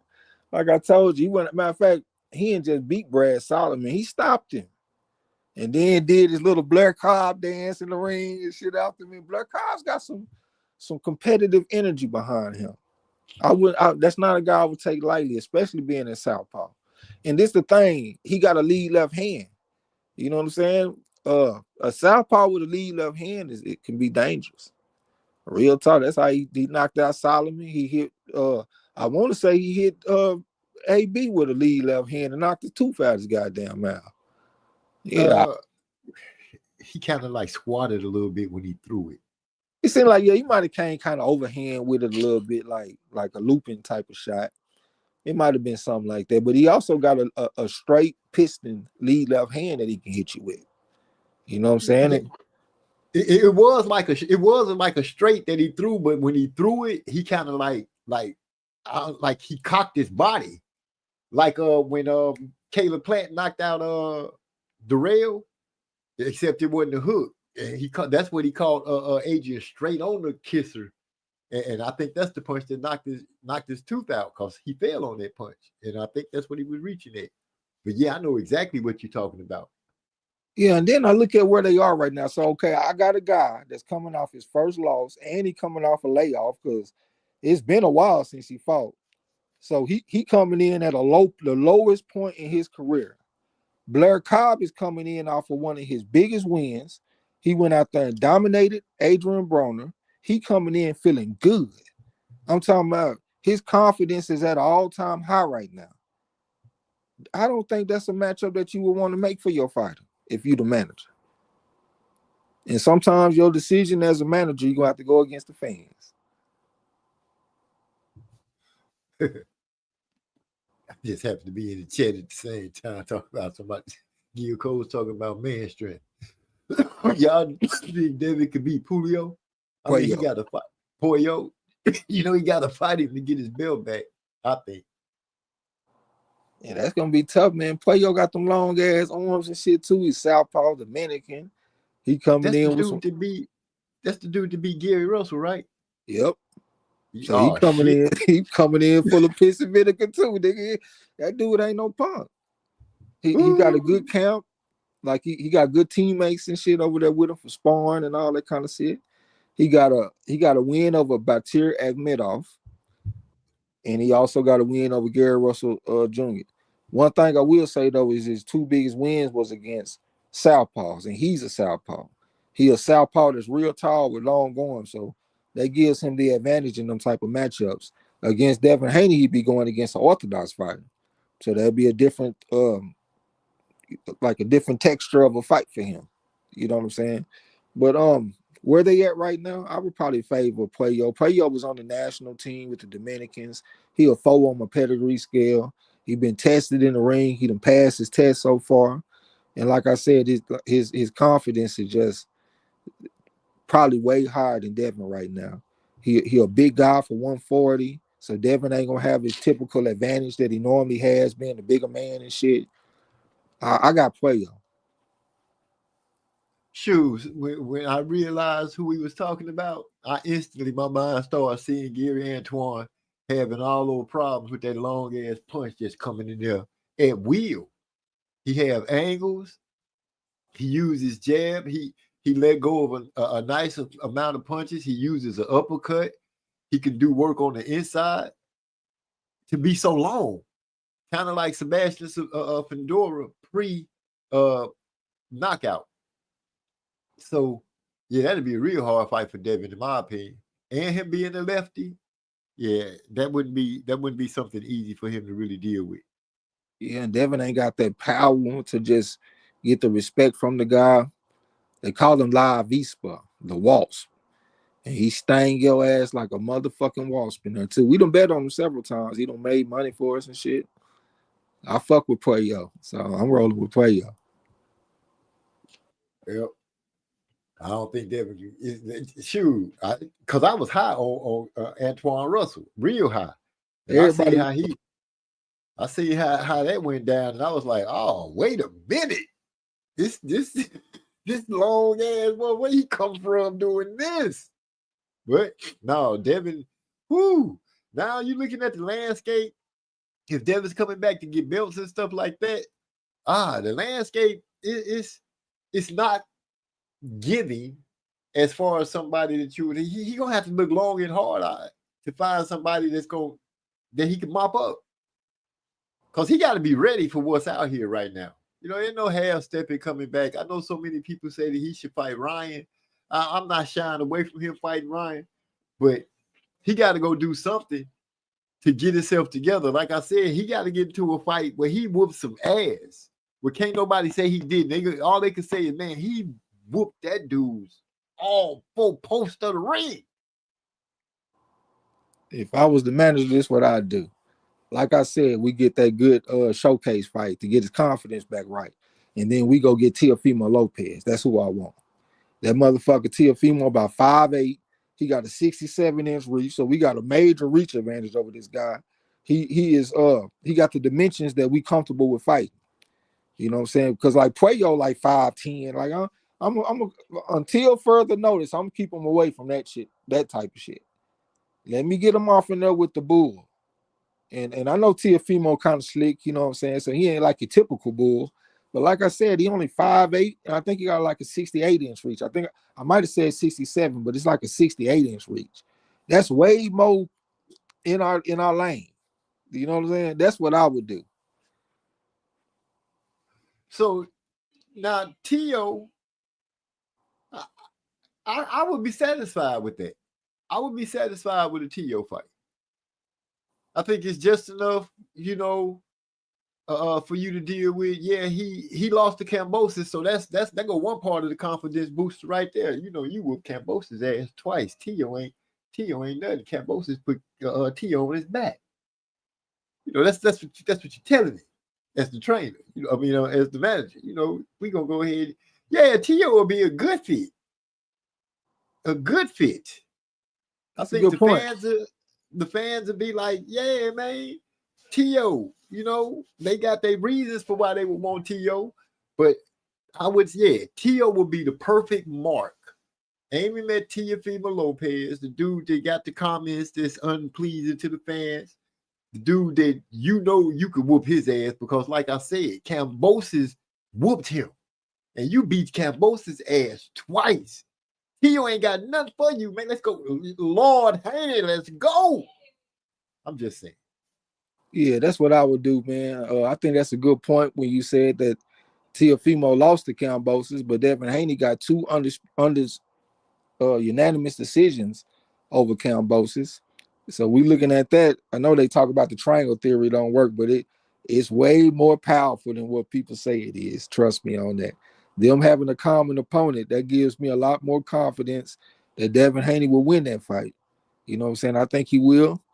I think we going to play up the race in the fight if I'm the promoters. Teofimo like to say that racist shit. Well, go say some racist shit now, nigga, to build the fight up. Devin Haney, if he say something, all the black people going to unite behind Devin Haney because we want to see him go out there and beat Teofimo for being racist. And I think that shit will sell like a motherfucker. And I think Devin Haney will come away as the victor. Man, somebody call Bill Haney and let them know what we just gave up to the world. Because that's straight up. That's the build-up fight right there. Because nobody going to look at it as a build-up fight. They going to look at it as this that been talking all that, and we finna deal with that. We know what Haney went through, but that's in the past right now. Haney, stick him. You know how you used to do your dog when you hit them, stick it, and let him go. And they already been going back and forth. Yeah, they've been going back and forth on the internet and shit, talking shit to each other. So it ain't like they ain't already got a little backstory to the fight. I think they'll have some good press conferences.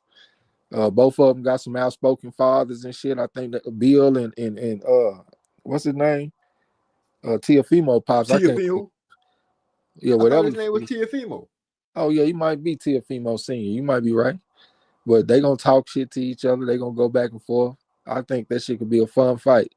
I know Devin Haney ain't really known for power, but Teofimo is. So that you still have the possibility that it might be a knockout in the fight, and I think that'll add to the intrigue of the fight. I think that's a good one, man. Yeah, I think that'd be exciting. Press conferences would be hard because you know Bill and them gonna say what they gotta say, and the Lopez's they gonna say what they gotta say. Seems like all the Lopez has lately been having some kind of issue with another couple, but that's here or there. I'd watch that fight. I'll be pulling for Devin, get his shit together so he can go ahead and correct his boat, as people say. Like I said, the landscape right now, it's just not. It's just it looks hard anywhere you go. Eric also said Devin lucky his body's still growing because a guy like Tevin Farmer could UD Haney if they was in the same weight class. Yeah, Farmer at 35 now. But yeah, I don't think Haney gonna be a champion again. I think that's over with. I could be wrong, but I don't think he's gonna be a champion again. There's too many killers around, man. Boxing is a slippery slope at the top. It's hard to fall off and then come back with something. And 140 is a pretty dense division because it's people that's at the top but not at the very top that he might not be able to beat them either.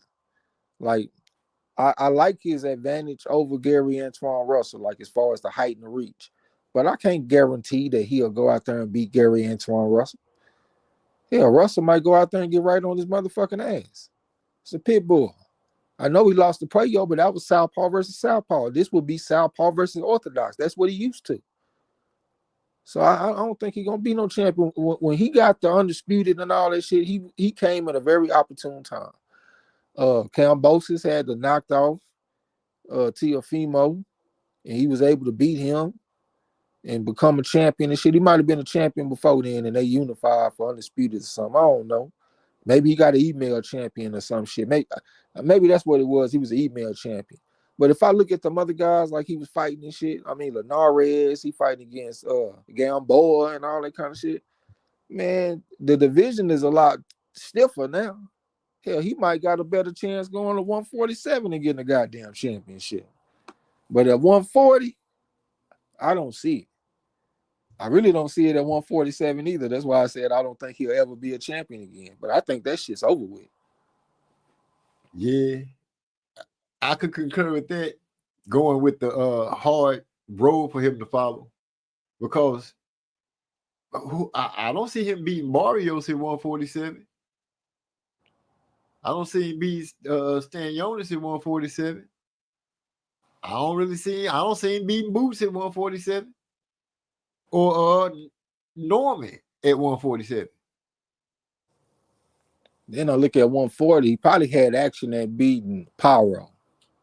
That might have been his best shot to get a championship back. But Pyro just lost to Richardson Hitchens. That ain't gonna be no easy win. I got to favor Hitchens in that fight right now. I don't think he's gonna be a champion again. But hey, I don't mind if a motherfucker prove me wrong. It's gonna have to be some wheeling and dealing, some good setups, some hopes that some losses take place, and some fights that you feel like you definitely could win. A lot of stuff is gonna have to happen in order for him to be a champion. In order for him I'm just think hard. He might could win a vacant belt some kind of way. You know, shit happens in boxing, man. It might be a belt that come vacant or something. He can win that. But I don't think he gonna unseat no champion. Ain't no Kambosos type motherfuckers up there right now, man. You got folks that whoop your ass that's holding them belts. Puello and Richardson Hitchens and all that type of shit. Yeah, he stuck between a rock and a hard spot. Do Teofimo Lopez got a belt? He might be able to whoop that one motherfucker though. From the UK. That motherfucker just went out there and beat Prograis. He beat Josh Taylor too. I can't think his name. He might be able to beat him, but you're Southpaw. You're a talented guy. But I think that Devin Haney got the reach and the height advantage. I think he'll probably beat him. But that dude there, he got a pretty tough fight coming up soon. He gonna be fighting against Arnold Barbosa Jr., so he might not even get past him. And if Arnold Barbosa Jr. get the belt, that's gonna be a tough fight because he's a pretty big guy for the division. He got some good boxing skills. He Latino. So you're gonna have to really go out there and whoop his ass to take the belt. Yeah, you ain't gonna just take their belt. Man, what's the name of that motherfucker, man, that beat Pro Gray and beat Josh Taylor? That's a goddamn shame, man. Can't think of that man's name. You gotta slow down on that gas. I ain't slowing down on shit. I got some shit on the way right now. I got 4 strains coming, nigga. I got some old school Blue Dream. I got some shit they call peanut butter apricot. That's supposed to be some badass shit. I got some Animal Face, and I got some Tokyo Fuzz, some sativa shit. So yeah, I ain't getting off nothing. You know who I'm talking about though, huh? Yeah. I'm trying to pay a bill. Check my shit. Eric Carr said Devin outgrew Bill 3-4 years ago. Bill came preparing to beat guys his size and up. Yeah, I just think he kind of is what he is, man. But hey, he might could make a change and do something. I don't see it though. It's like it's gonna have to be a wave of a great influx to mess the talent up. Like you say, a vacant belt gonna have to pop up. Because the guys that got belts and holding on, none of them look like they readily gonna get a belt up. Not to Devin. Bro, I can't get past this shit, man. What's the name of the man that beat Josh Taylor, bro? You look it up. I got to start switching my mind back over to boxing because I've been concentrating on football for so long. Hey, I officially made my Bet US account today too, man. So if you want to gamble with me, you're gonna have to take your talent. Yeah, take your talents to Bet US. They're gonna set you up with an account manager and all that shit.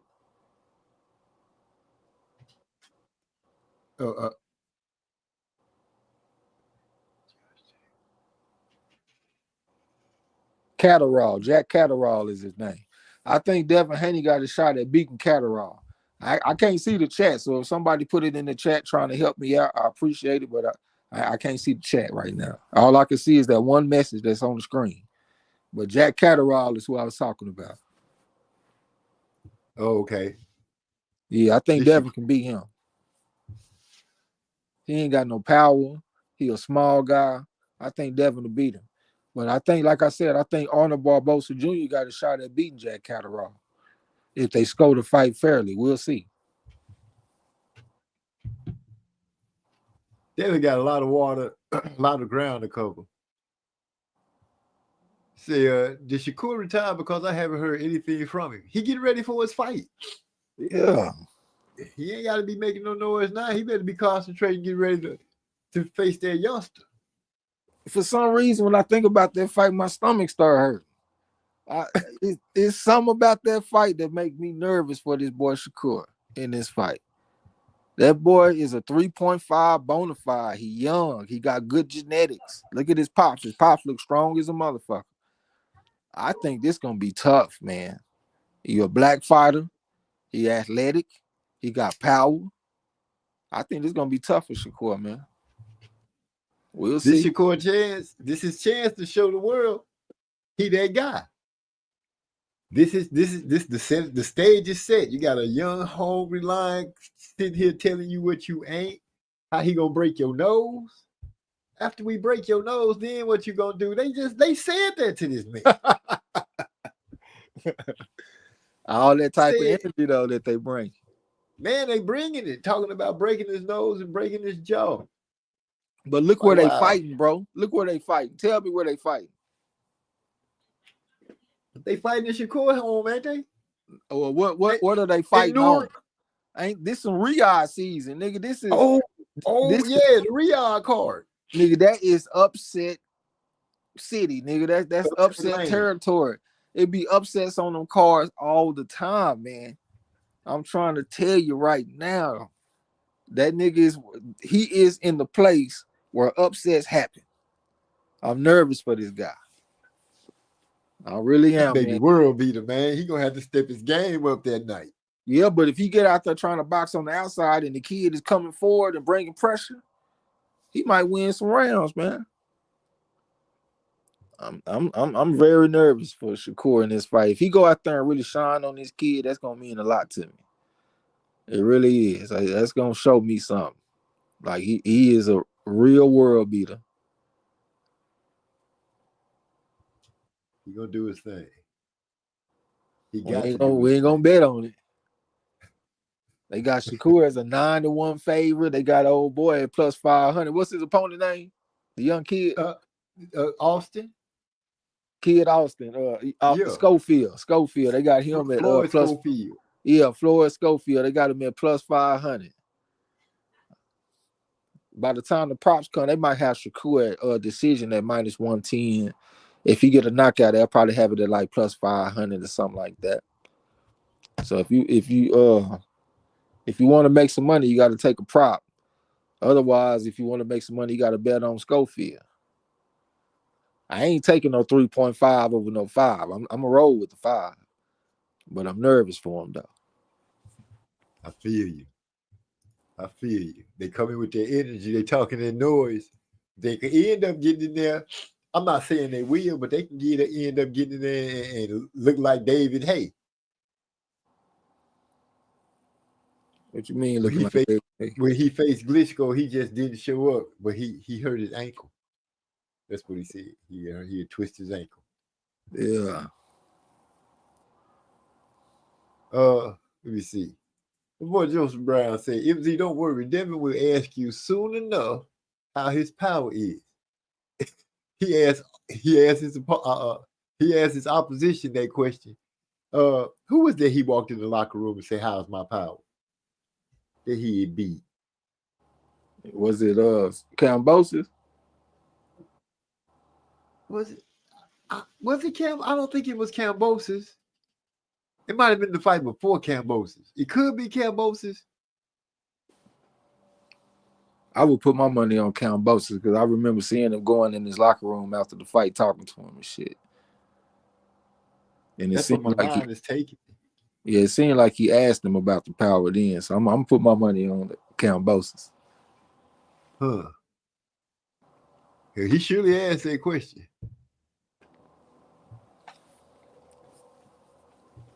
Says Jack Catterall and Barbosa is likely to be next. Yeah, they already got the odds up and shit, man. They got Catterall is a big favorite. Well, not a big favorite. They got him at like, I want to say like minus 260. And they got Arnold Barbosa Jr. plus 200. Think about putting a bet on Barbosa too, and plus 200.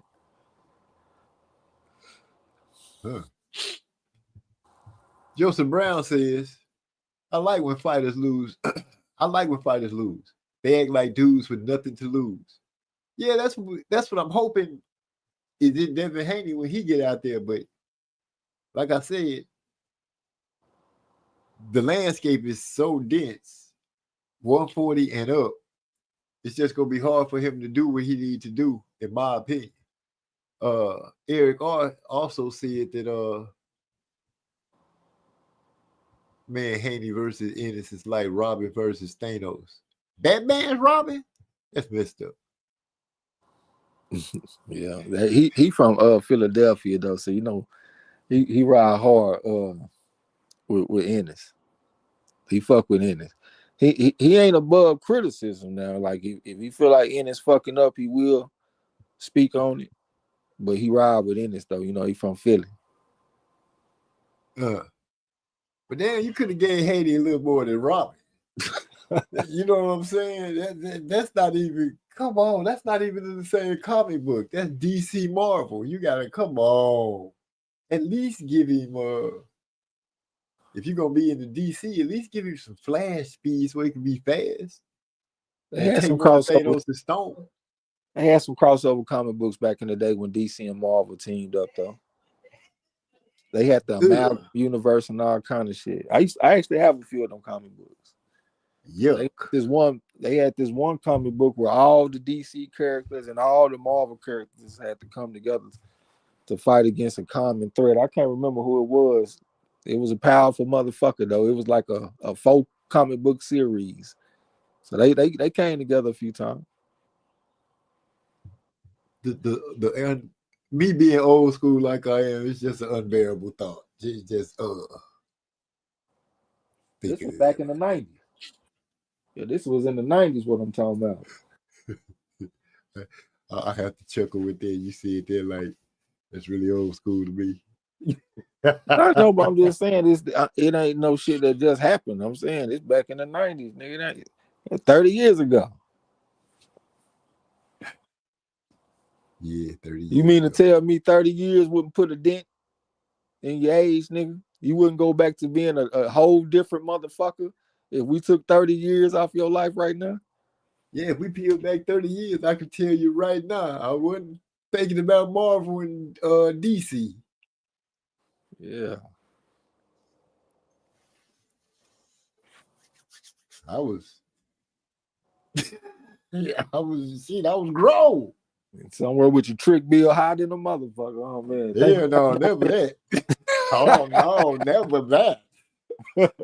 Never ever. Trick bill sky high. You shot around the wrong corner. I had to hurry up and say that back to you. You see how quick that comeback was?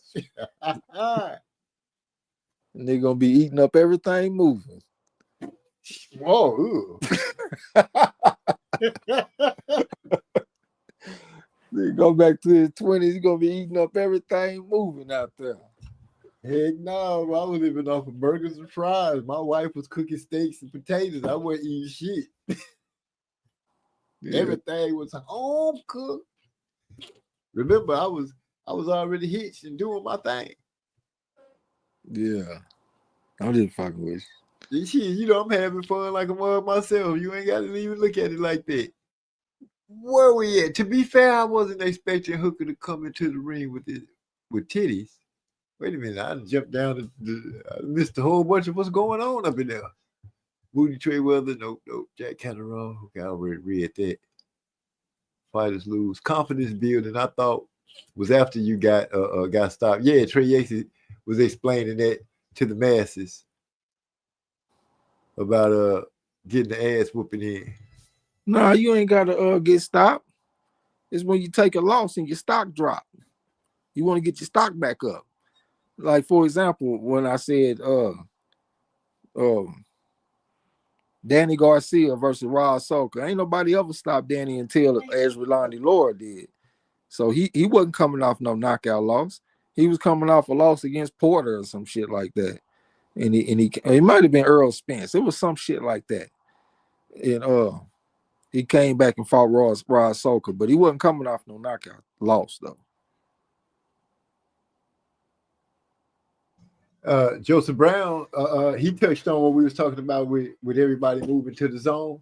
Yeah, I guess this is another confirmation because he said landscape of boxing has changed. No more pump faking in 2025.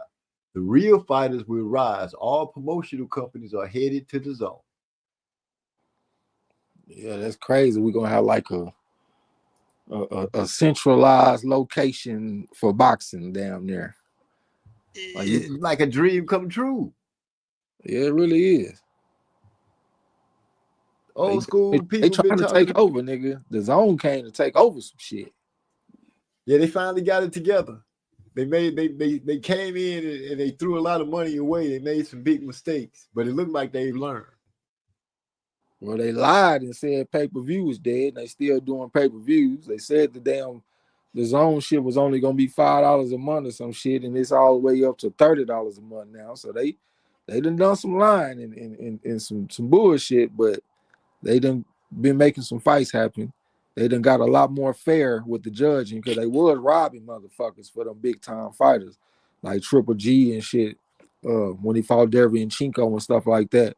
But since then, the judging has been a lot more fair. I like the direction that they're moving in for the most part. And I am thinking about going ahead and pay that $30 per month and buying the zone.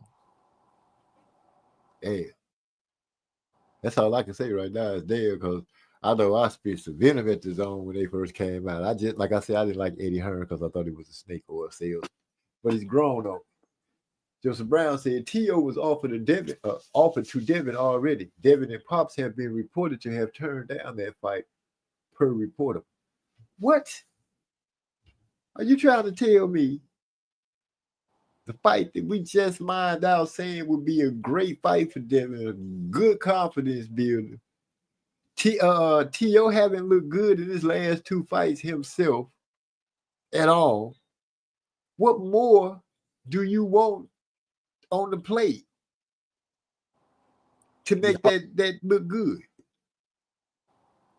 Yeah, I wasn't even really saying the confidence rebuilder. I was saying that's the fight that he capitalized off after the confidence rebuilder.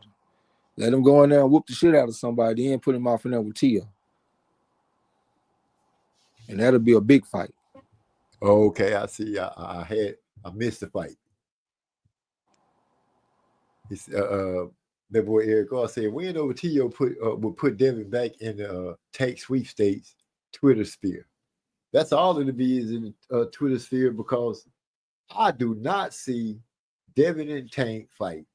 I don't see in no universe, parallel or any otherwise, black hole, I just don't see that fight happening.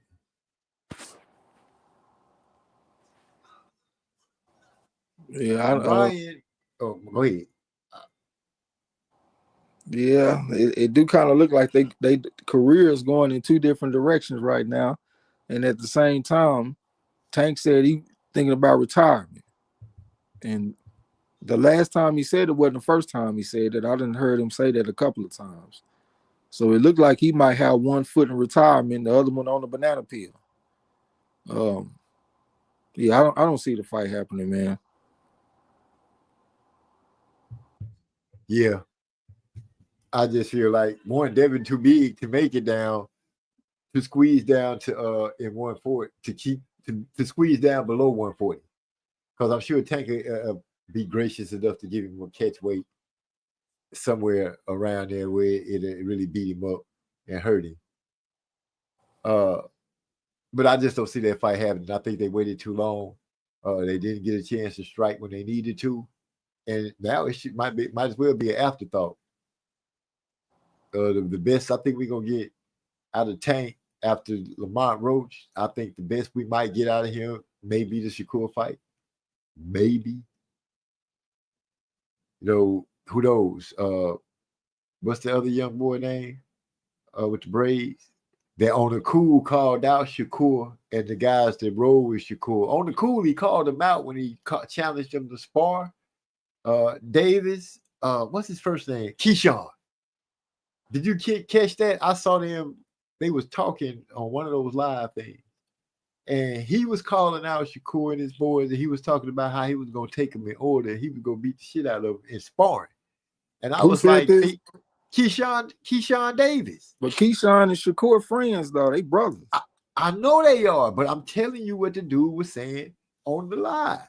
He was saying that, they was going to be sparring. I know it's sparring, but the way he was talking, I know he was joking and everything, but me as an old school cat looking at Warriors and so-called, when we was talking about them being friends a few weeks ago, the first thing that came to my mind is this boy here fishing to see how he stack up against the best on the cool. That's why he calling them out in sparring. Because that wanting to be number one, I think that's at some point, I think it might get to an itch where he might want to end up scratching it and facing that man in the ring for real. But this is a quick way to find out how you really stack up against your so-called brother / opponent. They already been sparring, though. It's just the way he was calling him out to me. I don't know about him already been sparring. He getting ready for this fight. He was getting ready for a fight or what have you. But it's the way he was talking real spicy. I was like, really? I feel you, youngster. You testing yourself to see how you feel up against him. Because he was talking about beating their asses one after the other. He was talking about saving Shakur for last. Yeah, I had to see it. But you know how friendly they are. They all be talking together. He talking spicy. Shakur get on there, all that kind of stuff. I guess the funniest ones is when Schofield and his dad be talking to Shakur. Those be some funny conversations they be having. Because the dude the dad do most of the talking. The son just sit there like, whatever, man. He might say something here once in a while, but it's really the beef look like it's really between Shakur and the dad. Yeah. Devin be asking everybody he was gonna ask Loma, but that nigga was crying in the car.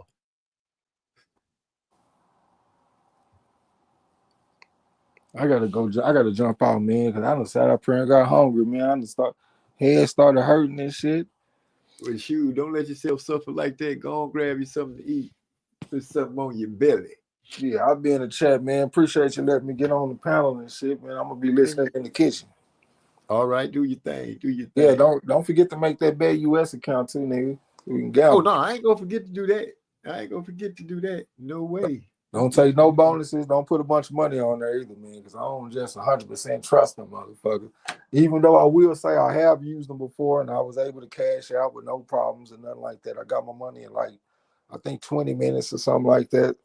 But I still just don't fully trust them like I trust Bovada, because Bovada been around for so long. I was gambling on Bovada back in 2007, so I know how they work. This here a little bit different, so don't put a whole bunch of money on there, and let's gamble at them niggas. We appreciate you letting me get on the panel, man. Salute to everybody in the chat. I'm gonna be down there listening. I sure appreciate you stopping through. Yeah. He said, I think Shakur gonna do the heritage to Schofield, but I'm intrigued now. Well, it's gonna be the conversations that they be having, Eric, are, you know what I'm saying? That Schofield pops, he be talking that noise, and the way he talked to Shakur be trying to, Shakur be, nigga, man, you lying and all this kind of stuff, because it's an argument of Shakur and Floyd sparring, and Shakur got it in his mind that Schofield said that he was the greatest fighter that he been in the ring with, or the best fighter he been in the ring with, or whatever. And Shakur was hung up on that. And I think what the Schofields is trying to explain away is that at that moment, yeah, you probably was the best fighter that he ever got in the ring with, but he's grown now, and you're going to see the difference. I think that's what they're trying to drive home to Shakur. And I think Shakur just kind of got it in his mind. And you said I was the best. Real with that. That's what he's trying to force on it. See, I remember Eric also said he remembered the crossover comics. That was the golden era. Ugh. I just don't like pitting Marvel and DC together, because when you look at them, it's a different version of this guy over here. You know what I'm saying? The Flash and whatever the other guy name is real fast over there. You know how it is.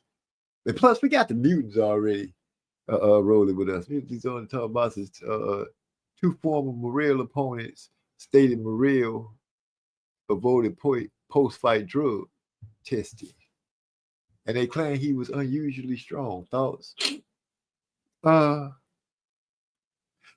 about somebody saying that they thought two former fighters that he fought thought that he was unusually strong, and they said he avoided post-fight drug testing. I can't speak on the drug testing part, but I give you my thought on the unusually strong part. Looking at Terrence Crawford, and he doing that what was it, 500-pound deadlift off the ground. That's unusually strong, but it's naturally strong.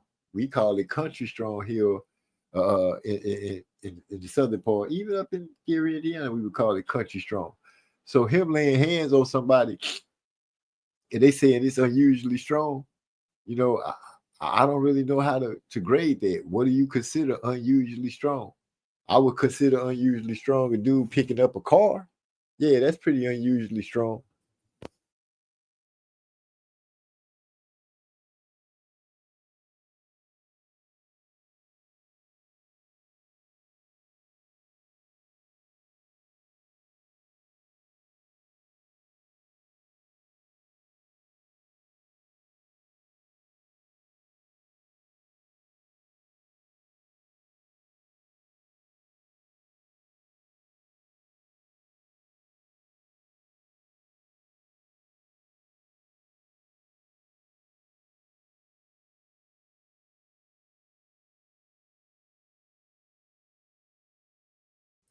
My bad, man. I'm sitting here talking, and I thought y'all heard me, and all the time I'm on mute.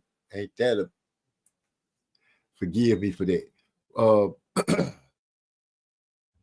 I guess I'm gonna get on Music Zone Talks Boxing. Two former opponents of Morrell stated he avoided post-drug testing, and they claim he unusually strong. My thoughts on that is, being unusually strong, I don't know how you would really consider stating that. Why is he unusually strong? Because he hitting you harder than anybody else has ever hit you, and you feel like you've been hit by some guys that hit pretty hard. That just, that was just your threshold of what you thought hit hard prior to that. As far as him avoiding the post fight drug test, the most I could speak on that is it kind of gives a little way to what David Morrell was saying, David Benavidez was saying about almost having to cancel the fight because Morrell hadn't gotten to the drug testing yet. They was only so many weeks out. He kind of was speaking on that's how they do when they cycle off or whatever. I hate to have that floating around the fight because he could be like almost a given excuse for a loss if it takes place for Benavidez. Hopefully Morrell is a clean fighter. I don't know. Unless he pops dirty, nobody will know. So with that being said, I could just leave it at, what's floating around. But it's for the most part, being unusually strong. Like I said, Terrence Crawford, we saw him lift up 500 pounds in a deadlift and drop it.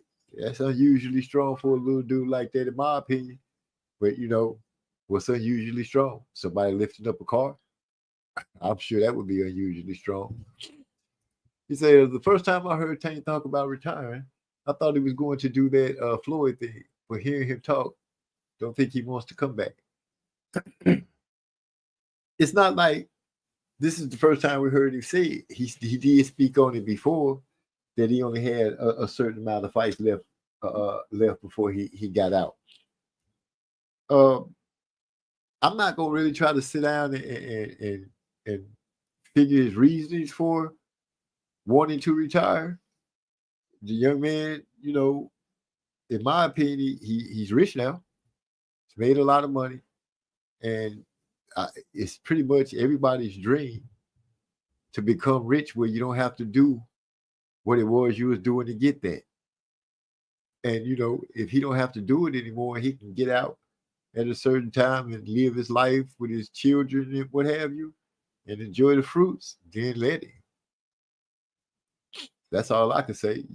I can't hold nothing against somebody achieving the dream. He said, he was talking about Shakur T, not Shakur, and he was joking. Yeah, I figure that, I'm just giving my idea of, the way I would look at it, that's really putting your feelers out to see how you stand up against the best, the dude that you're saying is the best. That's all I'm saying.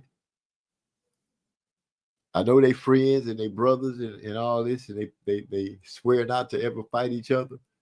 But even brothers test and prod a little bit to see where they stand at, even if it's a little arm wrestling or a little wrestling or a little sparring.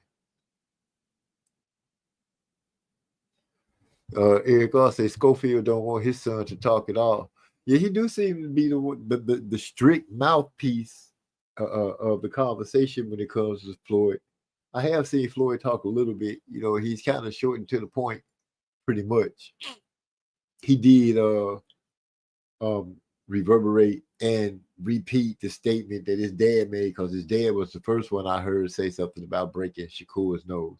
But then his son did backdoor and make that same sentiment and say, what you gonna do when I break your nose, and somewhere along about when I break your jaw too, or something. So I don't think this young man is scared of Shakur. I think this is gonna be a good testament for Shakur, the baby world beater, to show that the fight that we want to see him in, the conquering fight that's just preordained, as they say, is him against Tank. Shakur cannot not win this fight. He got to win this fight. He got to put the youngster in his place.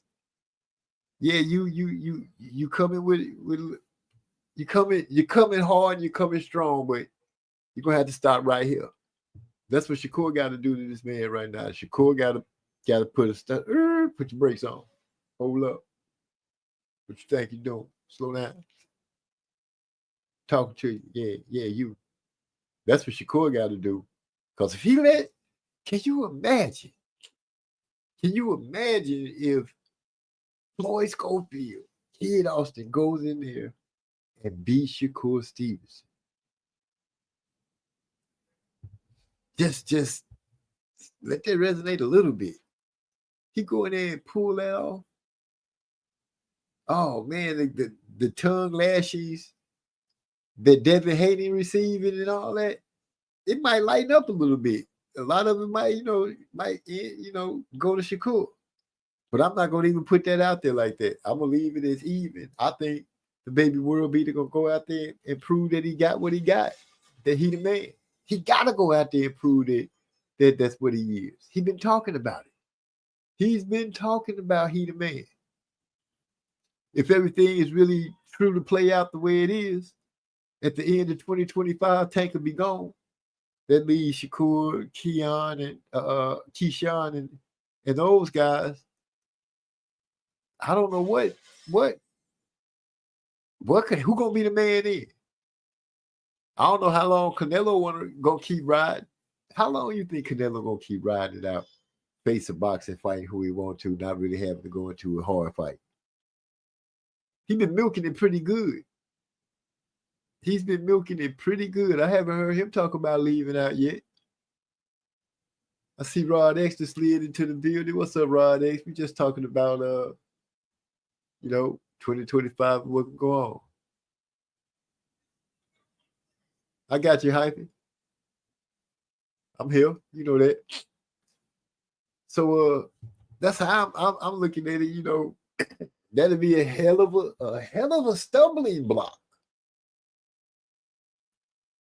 if Shakur slip up and let Floyd Schofield beat him. It's set to be a good fight. I seen Beterbiev starting to. I hope that background not bleeding. I'm starting to see Beterbiev starting to practice so he can get ready for Bivol. For they second dance around. I don't even know Bivol in the second go round. He gonna have to be He gonna have to be more aggressive, like he said. He gonna have to go harder.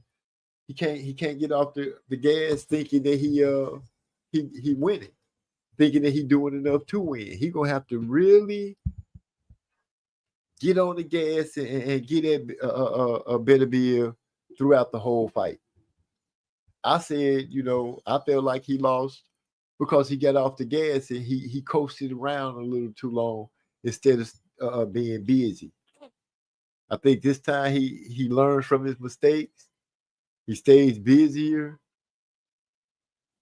and he outpoints Beterbiev. Can he pull that off? I don't know. And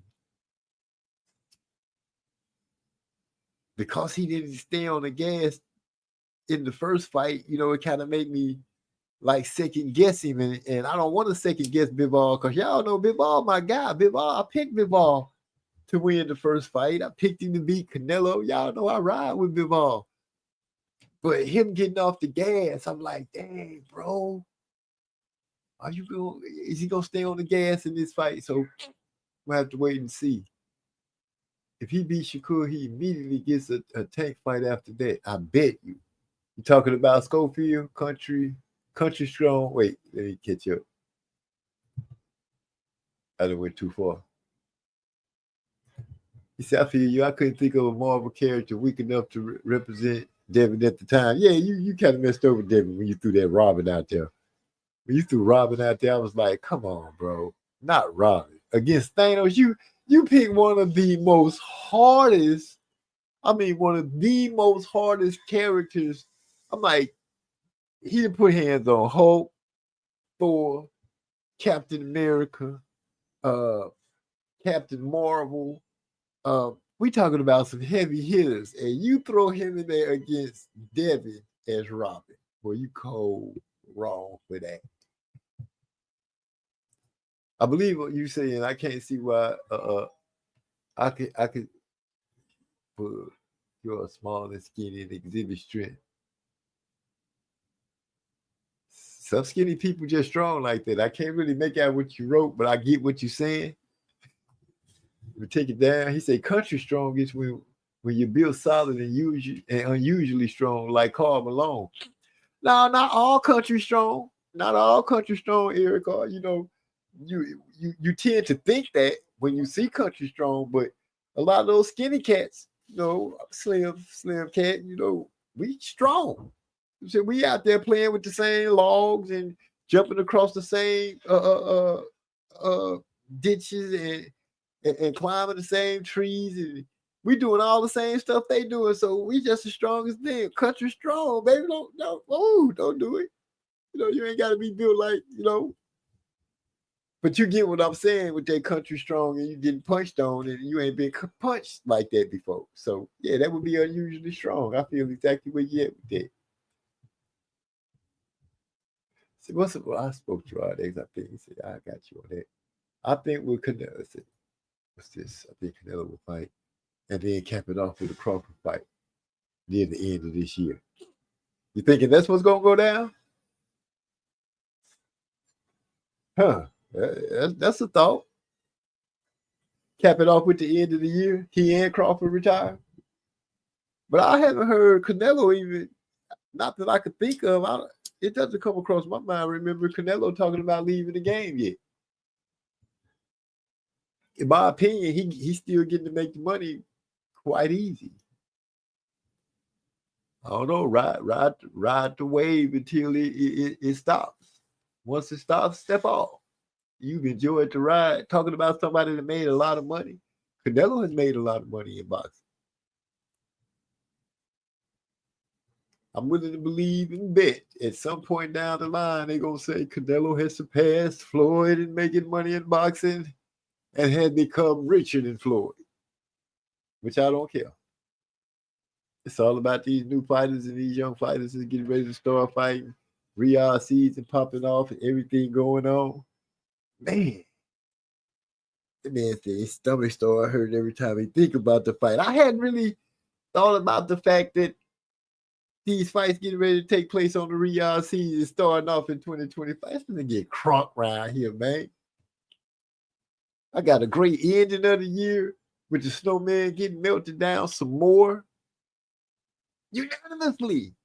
I did it better the second time Usyk did. I didn't jump on the bandwagon of saying he was better than a lot of the greats or anything like that. We did give him a good ranking and put him behind Lennox Lewis and Klitschko. Dr. Steelhammer, we did him a solid on that in this era right here.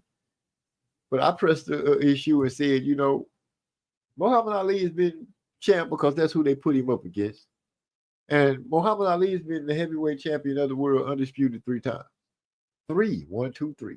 Usyk has been that once because remember, he has been stripped of the other belt and he did fight. Muhammad Ali went through the same thing. He was stripped of a belt when he became undisputed because of the rematch that I believe he gave to Sonny Liston. Then he turned around and went and whooped the dude that they gave the belt to become undisputed again. So Muhammad Ali has not been surpassed in accomplishments by Usyk. Usyk is a good fighter, and as D-Lo for boxing would say, we ain't gonna put cables on. Yeah, that part right there. And when you're talking about the upper 100 millions, it's hard to see a guy stop there. He's gonna see if he can get 150 and 200 and be in bite.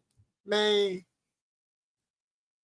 I feel what you're saying, pushing the envelope, trying to see just how far you can go, just how much they will pay. But at some point, you got to realize that you will push so far that you go past it and screw yourself. But Canelo seemed to be doing all right for himself. He's a pretty shrewd businessman from what I can understand. The way he explained how much he gets when he gets part of the fight. You know, he spoke on getting part of the concession, part of the gate, part of damn near everything is coming out and making money in the fight. Y'all saw the video. I told y'all about that. Y'all said Earl was country strong and built different because he was from Texas. Crawford pushed him across the ring. So what do that make Terrence? That's what I'm saying. Terrence is country strong. You can have two country strong dudes go up against each other. One of them just stronger than the other. That's all. It's like two bulls.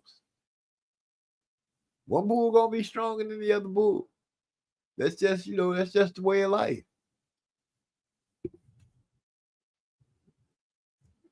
That's just the way of life. That boy Eric gonna say hyphy on his shit tonight. Now hyphy keeping the conversation going strong.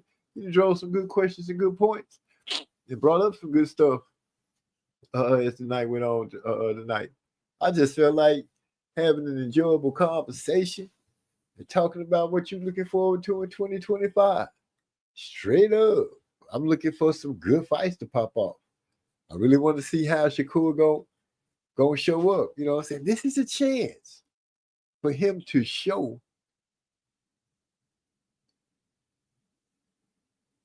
that fight was a skill difference more than strength, in my opinion. Salute, big bro. You right, La La D. I'm glad you made it, big bro. My big bro in the house. Happy 2025. That fight was a skill difference, more than strength, in my opinion. You are right, La La D. I give you that 100%. There was a skill difference in that fight between Crawford and Earl. The skills did show immensely. Crawford showed that he was above Earl. He had better foot movement than Earl. He was on point with his defense than Earl. His fundamentals, the way he was throwing his punches and everything, he was just more on point. Earl was reaching and lunging. He just didn't look good at all. And when they did lock up in the middle of the ring, Earl realized, I believe, because, I saw the slight little, I guess you would say, tug of war, who was going to lean back when they met in the center of the ring, and Crawford showed Earl that he was stronger because he pushed Earl back. And you'd have to look at the fight again. I can't remember what round it is, but I think you know what I'm talking about, Lala, because you noticed that the fight was with skills and everything. But they did test. I think Earl did test at one point. It was like early in the fight when they came together in the middle of the ring, and Crawford showed that he was stronger than Earl. Bro said he was asleep. That's all right, bro. I'm glad you're here now. Ain't no bad to that. I'm glad you're here right now. We just chilling and talking about what's coming up in the different fights. We spoke about F.A. Ajagba and Bakoli, which I'm riding with Ajagba. I like Ajagba, man. I like Ajagba. If he pushing him didn't win the fight, though. No, heck no. Pushing him didn't win the fight at all. Shoot. But now, y'all know, when it come down to it, my fighter get beat up, I got no problem with going ahead and getting it up. The push had nothing to do with nothing. Earl got outboxed that night. He got outboxed by a much better boxer, in my opinion, that night in that fight. I was one of the people that was like, Earl gonna be ready. What Crawford gonna do when Earl get behind that jab and power forward. I spoke all that. I spoke about Earl's toughness and everything, and I won't lie, I had a little pride for the fact that he was representing Texas, so I even threw that up on the fire to let it burn hot. But truth be told, he went out there and he got beat by a much better fighter. A much better fighter at 147 pounds. And before it pop up and be like, well, why Crawford looked so bad at 154? Because same reason, perfect example, same reason Boots looked bad against Chukajan in his fight. The guy fought a different fight probably than what Crawford expected.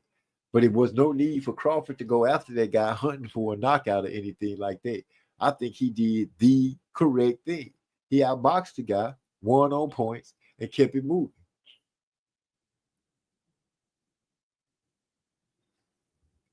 All right, Hyphy, I see. So I think Crawford did fought the correct fight, got the win, and kept it moving. He actually, blocked out the noise of what the fans might say. Oh, he looked bad. He didn't like this. He didn't look like that. He won. You know what I'm saying? When it all said down, broke down, he won. And nobody is arguing that he didn't win. Nobody is saying that, oh, it was a close fight. You haven't heard nobody arguing about that. What they arguing about is, oh, he didn't look like the Crawford we used to seeing. And that's the naysayers. Dude won. And as far as anybody's concerned or any of the haters, I haven't heard one hater make a valid point and say, oh, it was a close fight, because they can't do that.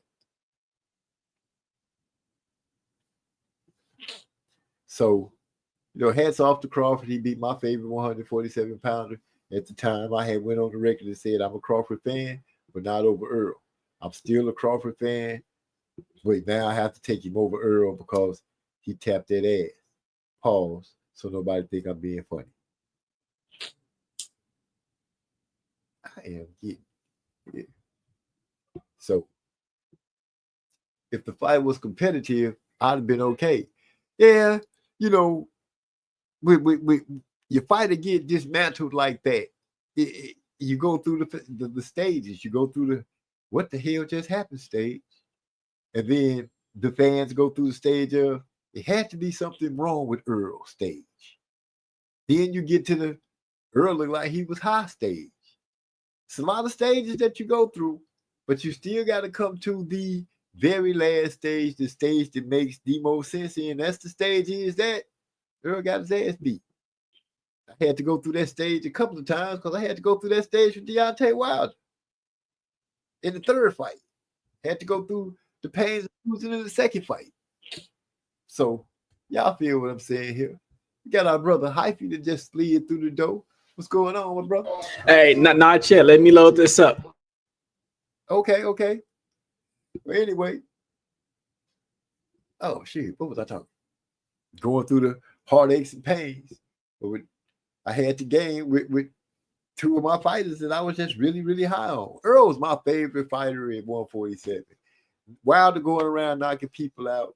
He was my favorite fighter at the heavyweight. I was riding high with him. I loved his backstory. The dude started such an old age, and the reason that he started, I just want to be a sparring partner so I can make money to help take care of my baby.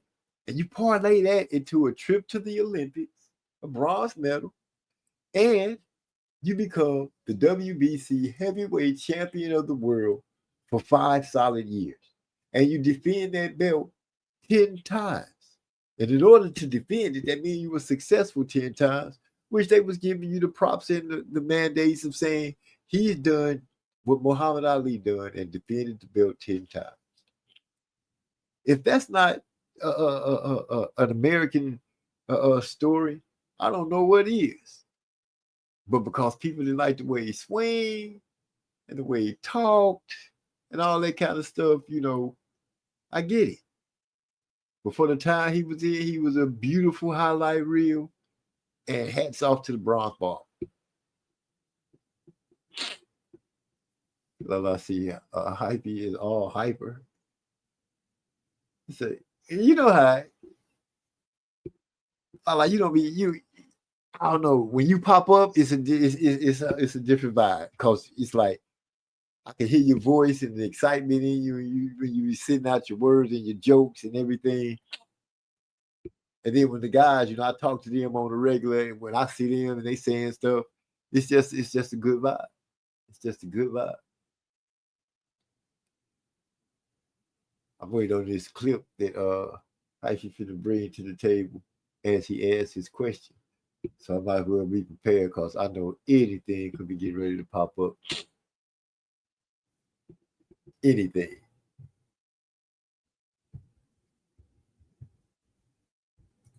I know I was tripping. Let me throw this up. I don't know why I just was having fun. Oh, let me ask. I need to know what do you think about oops, let me get this up. Lala D. Let me ask you the question. What do you think about Morel Benavidez? Who you got on that? I'm thinking it's gonna be a good fight. The tempers are at 100. You know what I'm saying? Benavidez is talking about he ready to beat Morel's ass. He's super hyper about it. He talking about knocking this boy out. Morel talking like he gonna take this man to the Cuban boxing school. I'm expecting something good to happen. Okay, let me add that on. Okay, how can you hit me with what's this Earl Spence thing? What we got up here? MZ, I'm gonna play it. I'm gonna like stop it because you gotta like stop it every 6 seconds. So I'm gonna like play it in little sections and break it down. All right. All right. Do you think? All right. Let me start now. They don't like none of we get in the chat. Nigga, shut your ass up. You hear it, right? Yeah, he talking to Tank, right? Yeah. So Tank said he just there because like he getting a check, and Earl told him, "Man, shut your ass up." You talk way too much, bro. You talk way Shut your ass up. You talk way too much. too much. Yeah. You don't fight nobody, bro. Okay. You don't fight nobody. You don't fight nobody. You talk too much and you don't fight nobody. For a check, You brother. fight for. You here for a check. You here for a Nigga, check. you here for a check. All right. Hold on. And I believe that he's gonna come. How you know that? How Saturday you night. know that? How you know that? This dumbass nigga interrupt him. Hold on. There's one more part. How you know that? Because y'all don't be in the same place at the same time. Nigga, I know all his sparring partners, nigga, All right. and I talk to him. So what you mean? You know they asked that. See, Javante, like he keep playing and laughing and stuff. It's like, And you know it too, because you already won his sparring partners on Instagram. Hold on. Listen to this part. Like a little girl. you said what? You argue with one of his sparring partners on Instagram like Hey, a I little follow girl. him too. All right. Hey. All right, MZ. Yeah, I'm here. Hold on. Look. They don't like none of we get in the chat. Nigga, shut your ass up. You talk way too much, bro. Hey, so when Earl told him, man, shut your ass up, how come Javante ain't say nothing? Javante was, I'm gonna be honest with you. Looking at this clip, Javante did exactly what he was wanting to do. He got up under Earl's skin so bad, and he was getting up under his camp so bad, he was straight up just trolling the shit out of Earl. Nah, Earl was about to whip his ass. Earl wasn't gonna do nothing. Earl didn't want to mess up that bag. Earl Man, knew it was a bag on the table. Yeah, he talking, Earl, his press conference, this is his first time sitting up there as the promoter. Javante just dug into it. even if it's his first time up there, Earl looked comfortable. Like, you know what I'm saying? He was ready to handle business. He was the one who was, like I'm saying, pushing the action. Javante, the one who was backing down. Earl was on his ass. Nah, I have to say that I have to give it to Tank on that one. You know, Tank just got up under Earl's skin, pushed the buttons, you know what I'm saying? The part about them saying that Earl saying you here for a check. Javante was right. Earl is there for a check. You know, he promoting that fight. He got to do what he got to do to make that money. Then he gonna get a percentage off of Frank Martin in that fight as well. But So what about Javante was right. but what about Earl getting on his ass though? So like, you know what I'm saying? Like, what about that? Like you saying Javante got under his skin, but what about Earl getting on Javante ass? That's why. Because he was under his skin. I know, He made Earl break character. yeah, but he was about to whip his ass, and Javante didn't want none. Javante, I don't think he was even worried about that happening.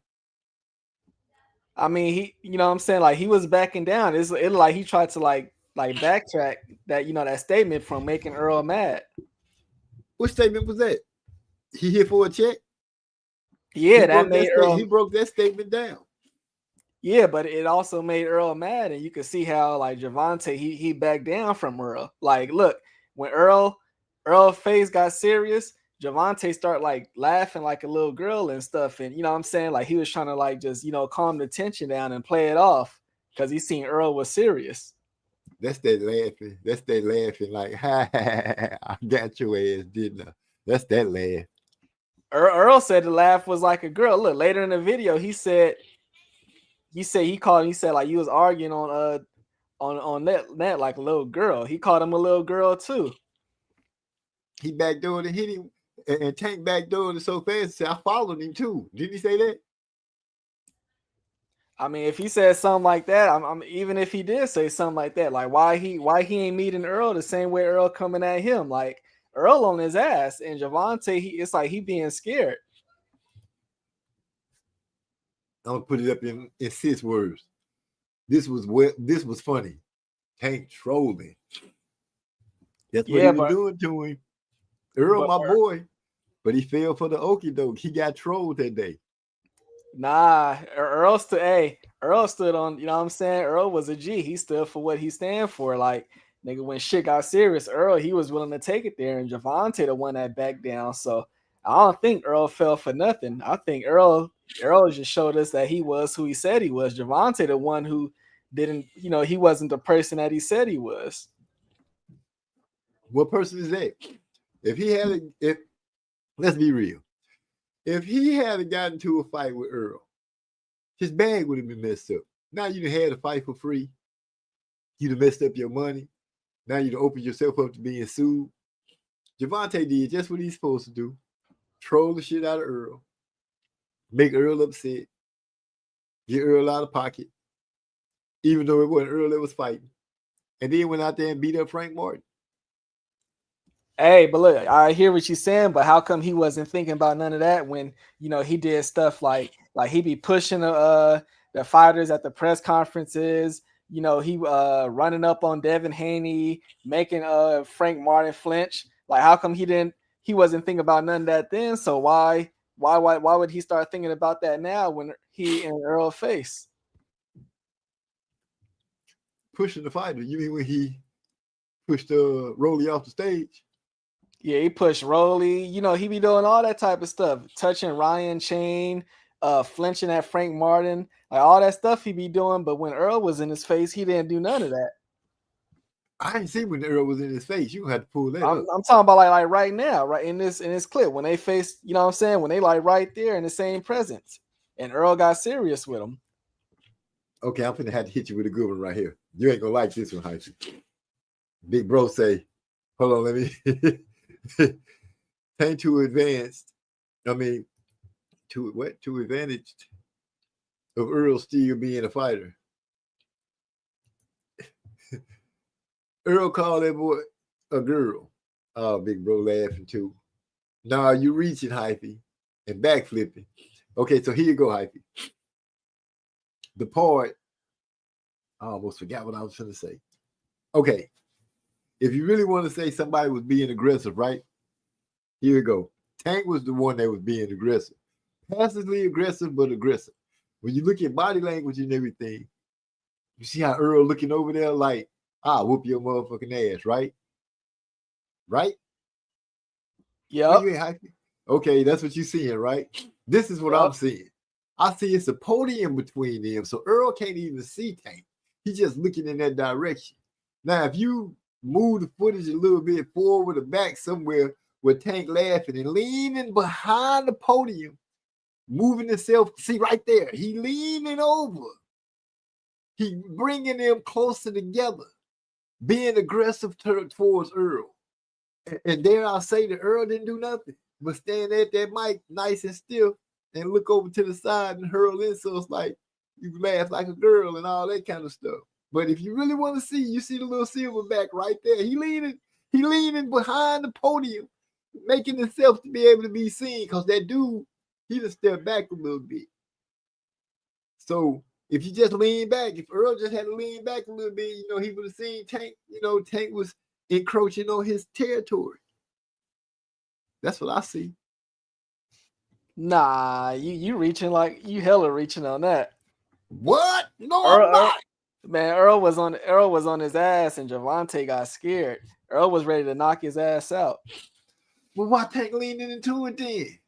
He laughing like a little girl. He probably if for all we know, he leaning in towards a person that's standing up there, you know, in between them, like trying to hide behind him.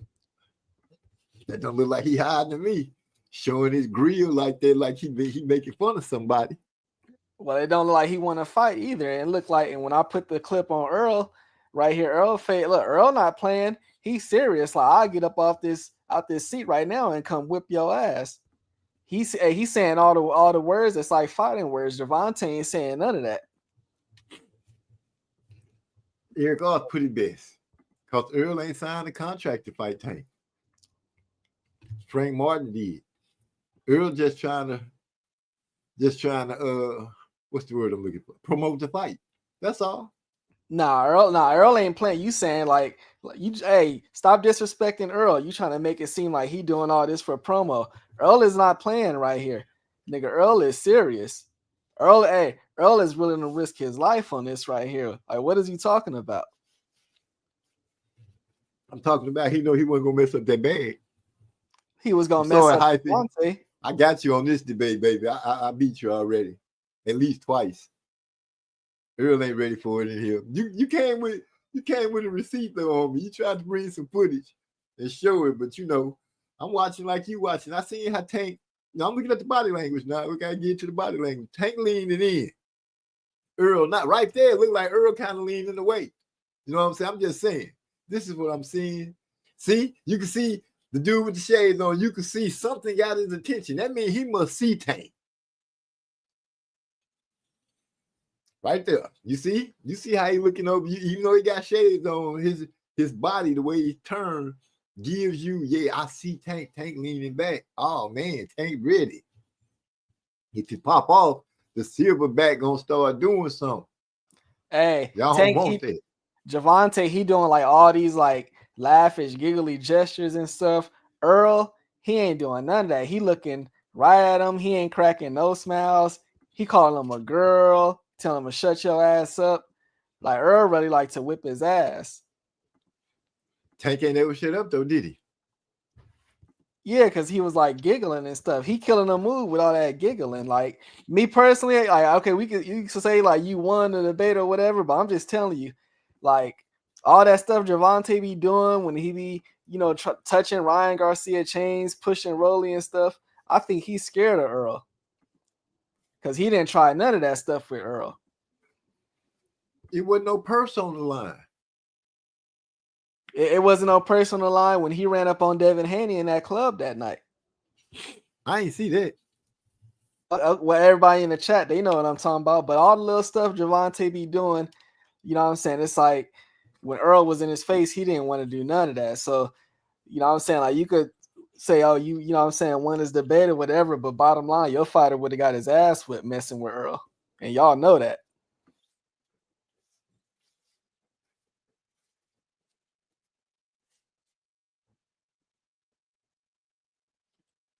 He said Gervonta really being disrespectful like a little bitch because Earl lost the old boy and he never had a chance to fuck with him. Gervonta acting like a little witch to me. Hey, Big E, you right. And see, look, that's how you know I'm on to something. And Big E, you know, he see what I'm talking about. It's just y'all niggas that's playing dumb that don't want to admit. But Big E, he know. See, Big E, he not gonna lie. And what Big E said, how he said Gervonta acting like a little B to him, that's why Earl said, you up here, he called him a little girl. Like, everybody know when somebody call you a little girl, that's, you know, basically calling you a B. Them is fighting words. And Gervonta didn't want to fight. Earl wanted to. Like I keep saying, Hypey, you gonna have a fight and mess up the bag? Sure, Earl is with it. That's what he really about. You know, Gervonta, who be playing like he willing to fight at press conferences and stuff. That's what Earl really about. So I'm gonna just say, you know, I would just say to Gervonta in the future, like, if you're not really like that, I would stop acting like you like that, because you're gonna run into somebody like Earl who really willing to go there with you, and you know what I'm saying, like, it's not gonna end good for you, because Earl, he not gonna be doing all this laughing and giggly playing stuff with you. I feel like right now, the way we kind of paint Earl, The case could be coming around the corner of his ass. We don't want to paint Earl as too much of a gangster, you know. They still got rumors floating around about that boy and his demise. I'm just saying. Yeah, I don't want to say none of that. So, with that part being said, I do feel what you're pointing at and Tank's messing around and stuff like that. But at the same point, I really never gave it any credence to that situation with him and Earl, except for the fact that he was trolling Earl. And he did a good job at it. It seemed insulting, yes, because Earl just got whooped. Just got whooped by Crawford. So, you know, him and Earl wasn't friends before the Crawford fight. You know, they weren't friends at all then. And they had hurled insults back and forth at each other prior to that. So I just feel like Tank took it as an opportunity to poke at you because you just got your ass whooped. Simple and plain. And you got your guy up here and you talking about how good he is and what he is. And when I ask you how you know, your answer is not that because I've been training with him or anything like that. Your answer is because you've talked to his sparring partners and you've talked to him. So breaking it down like that, you know, Tank won that, if you say press conference battle, he won that in the eyes of all that what I've just said. But if you're looking at it as in facts of Tank scared of Earl, then yeah, Earl won that part. But which part stung more? Tank's way or Earl's way? I think Tank's way. Man, well, my last words on it. Big E said Earl won, so that's who won. I didn't see where he said Earl won. I see where he said Tank was acting like a bitch and everything, but I don't see where he said Earl won. Yeah, well, Big E said he won, and that's all it is to it.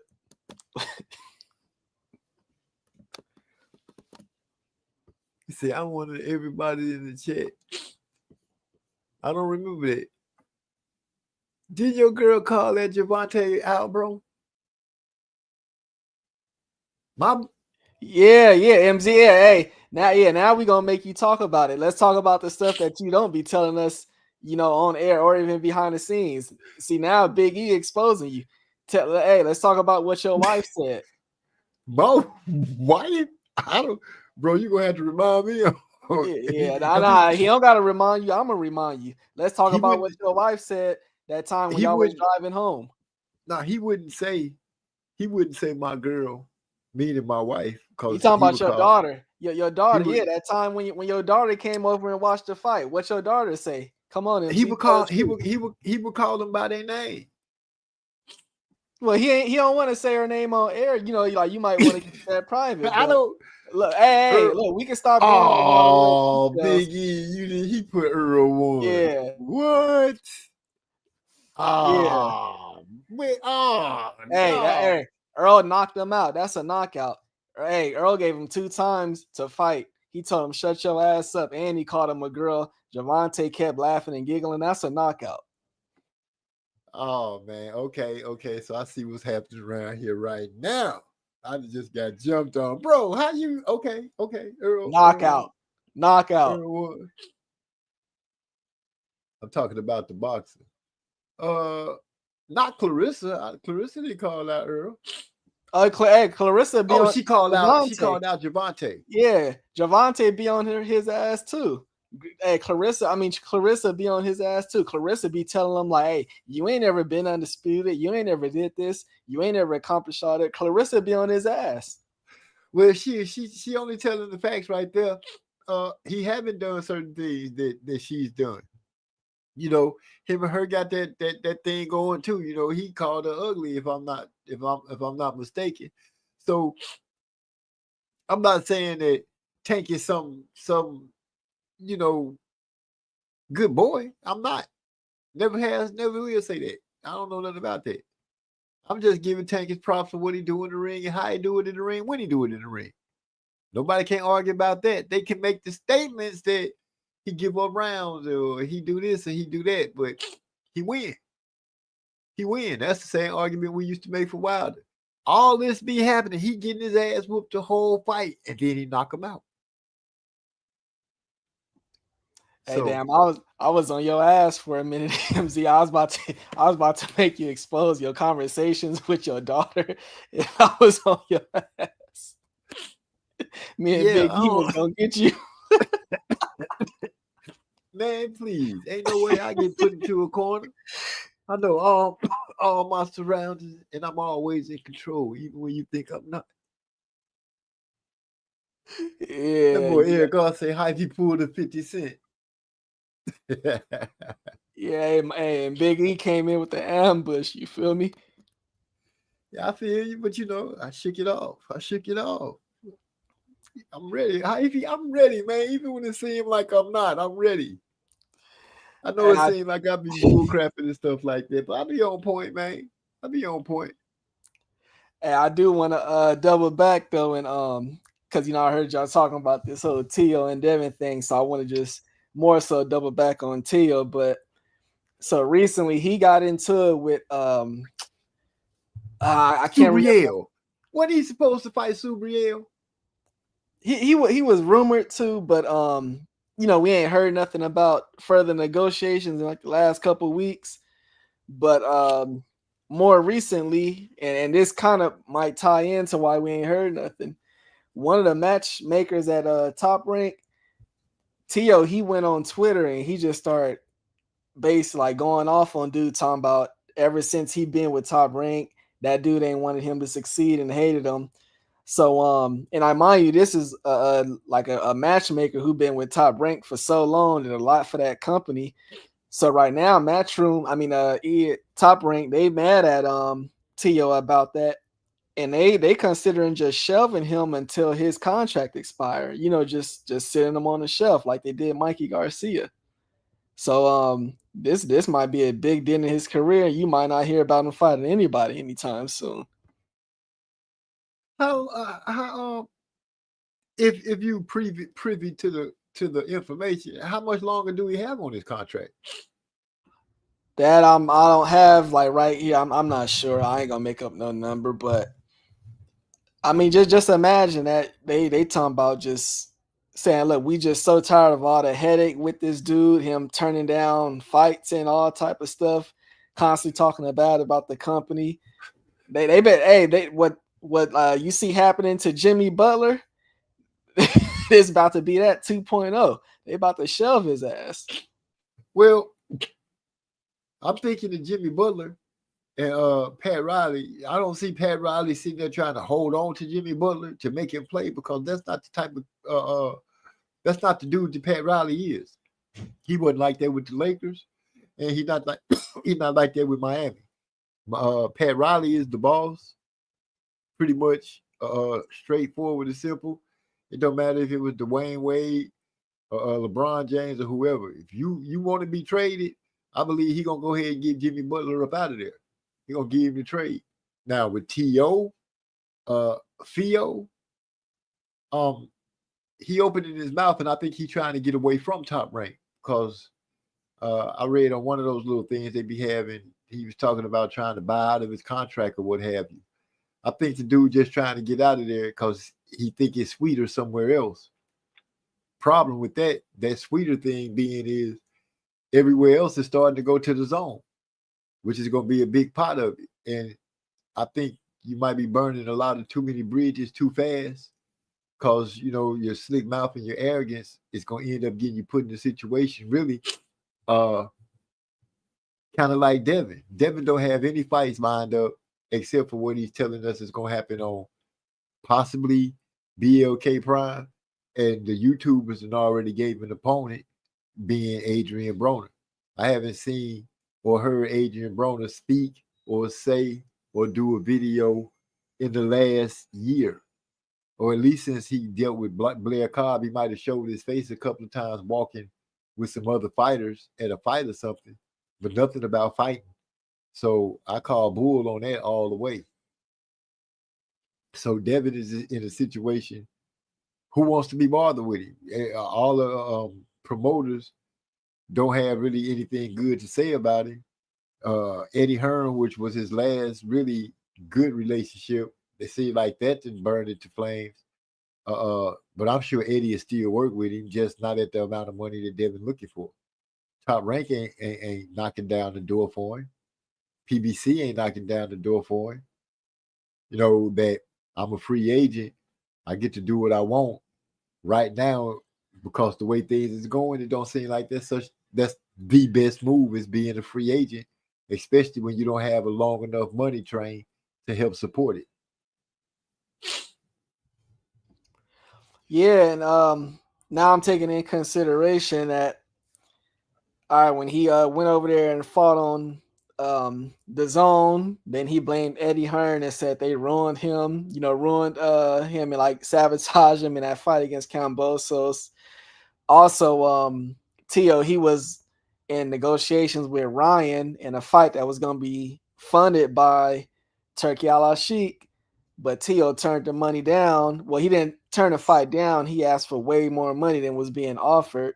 So, like, he didn't already rub people over there in the wrong way, you know what I'm saying? So, like, in a sense, he kind of looking like Devin Haney in the sense that, like, the ones that's making the most moves out here, you rubbing everybody the wrong way.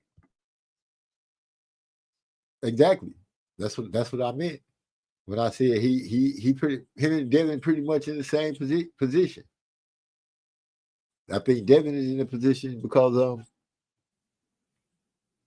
I think they just don't like his dad.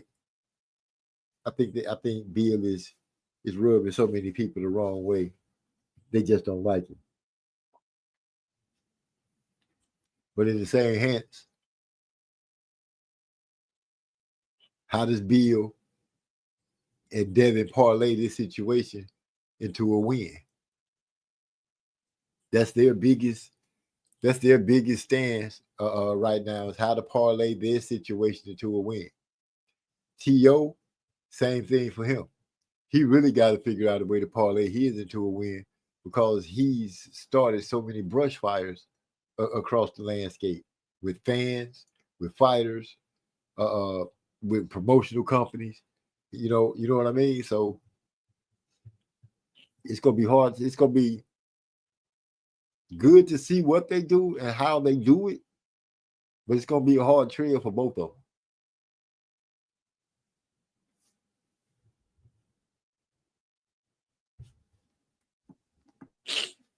Yeah, can we put my screen up there again? Oh yeah, sure. I'm not gonna play nothing, but Oh, I saw this. I saw this video. Now, am I going into lawyer mode for Tank? No, we don't gotta play nothing. This good enough. No, I'm saying from the picture, am I going into lawyer mode? Is it my turn to defend, sir, or you going to go ahead and prosecute first? The cheap one, the public defender, the cheap one, Let's public defender. Oh, yeah. Wow. Not paid, unpaid, not a lawyer, a public defender. That's messed up. So, jury, people of the jury, let me go ahead and break this down. One, you can't really say what it is if it's anything that he's smoking, because they have so many new vape pens right now, because we all know it's against the law to fire up a cigarette or any tobacco item that actually has fire to it in an elevator. No way this is Tank Davis doing that. So this has got to be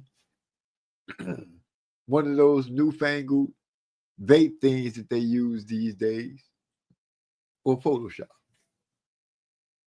I rest my case. AI generated.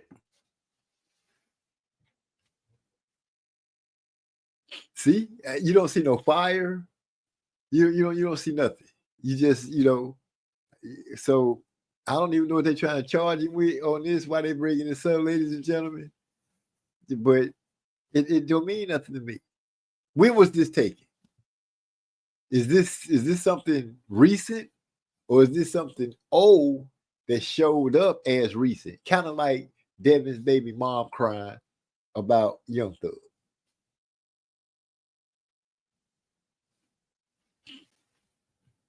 I rest my case.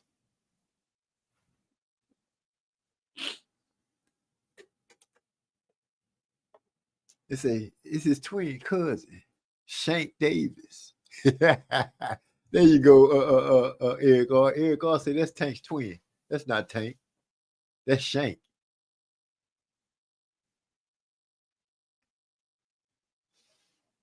That man said he want all the smoke.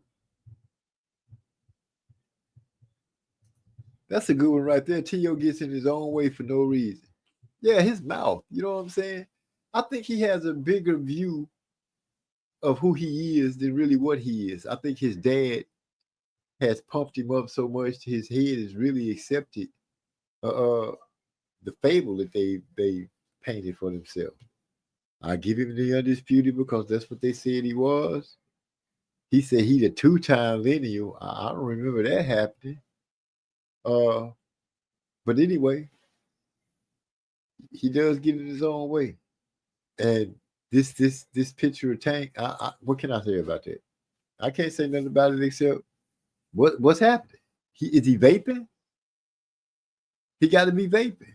That's all I know. I'm gonna play crazy like other people play crazy.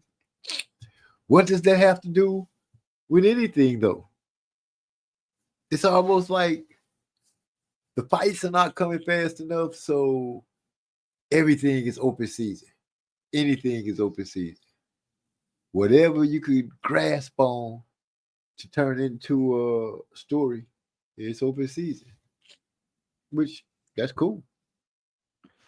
Hey, so my question is, do you think that he was smoking and got so high that for some reason he thought that it would be smart to put out on his social media that the fight was canceled? Was he high when he did that? Oh man, see, I can't say it. I can't honestly say if Tank gets high or not. You know what I'm saying? I don't know what they were doing in that elevator, man. We can only assume what they was doing in that elevator. Now, it could be cryptic that he's saying the fight is off, the fight is off, the fight is off. He hasn't said what fight, though. He just said the fight. We don't know what fight that is. That could be the Errol Spence Fedora fight. That could be the Canelo fight that he set up with the guy from Russia that's out of Cuba. It could be the Bivol Beterbiev fight is off. It could be any of those fights. He haven't said that Lamont Roach and Tank Davis fight is off. It's just what people saying. I'm killing it tonight, man. You got to give it to me tonight. Come on, y'all. Come on. I'm killing it tonight. Hey, cold ass, you know what I'm saying? How we switched the roles, nigga. Now he doing the whole public defender, getting him off the case and all that. You know what I'm saying? Y'all hey, see one how of us got to play one side, the other got to play the other side. You know, it is what it is. You prosecuting, the burden of guilt is on you. All I got to do is cast a shadow of a doubt. Yeah, because I've been on Javante ass since I hopped on. You doing a good job, though. You know what I'm saying? Well, you know, I'm tripping because people, you know, I'm shocked you haven't pulled up the one with his hair straightened out. You know, he got the little pimp look with his hair straightened out. I'm surprised you ain't saying nothing about that because people, you know, they grasped hold of that because he got his hair did. That was a big deal. I'm like, okay, the dude got his hair done. So what? What they got to do with him beating up Lamont Roach or Lamont Roach beating him up? Nobody's talking about that kind of stuff.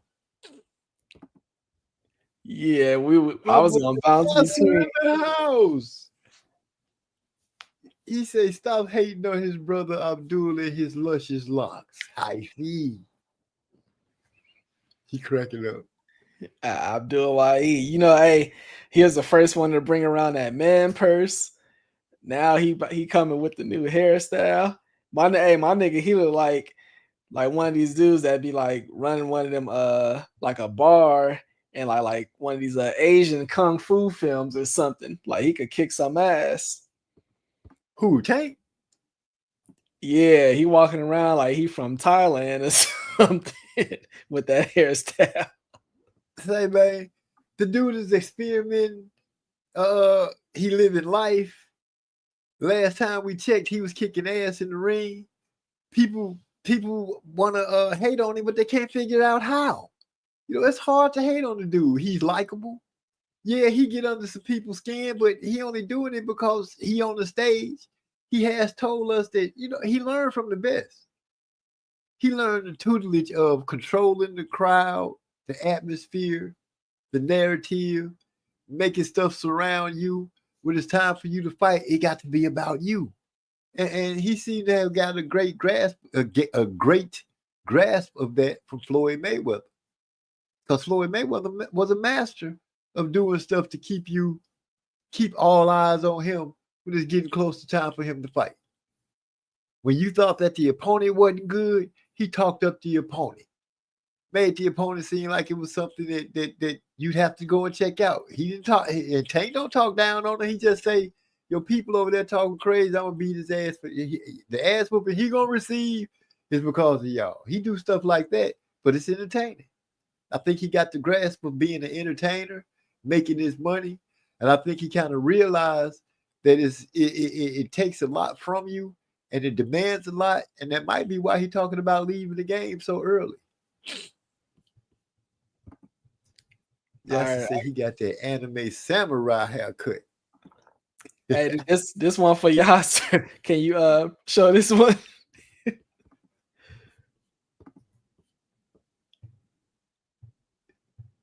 That's okay. That's the look I'm talking about when they was like, oh man, look at Tank. I'm like, I ain't laughing at Tank because that's my boy. I still feel like between him and Shakur, that's the best two. That's the fight I really, really want to see out of those guys. But look, Tank just, he living life. As my daughters would say, he living life, man. Let that man live his best life. He kicking ass in the ring. He got a chokehold on how he running game and playing mind games with people. Got Earl calling him out his name. When Earl don't usually do that. So Earl really mad at Tank. The Tank just felt like, he gonna change it up. He got the little ponytail. All he needed is the sword, though. You know what I'm saying? The sword and that breastplate. And that would be a perfect anime. I'm gonna ask my son what's the name of that anime they be checking out. That boy said he got the glow like Bruce Leroy. Hold on. He said MZ got the glow like. What the heck? Oh, okay, yeah, because I'm kicking ass tonight. You right. Yeah, you were right, Eric. Oh, I appreciate that compliment. That boy said I got the glow like Bruce Leroy because I'm handling hyphy on all things of attack. Stop that. I'm blocking right there. Hard Hugin. Come on, man.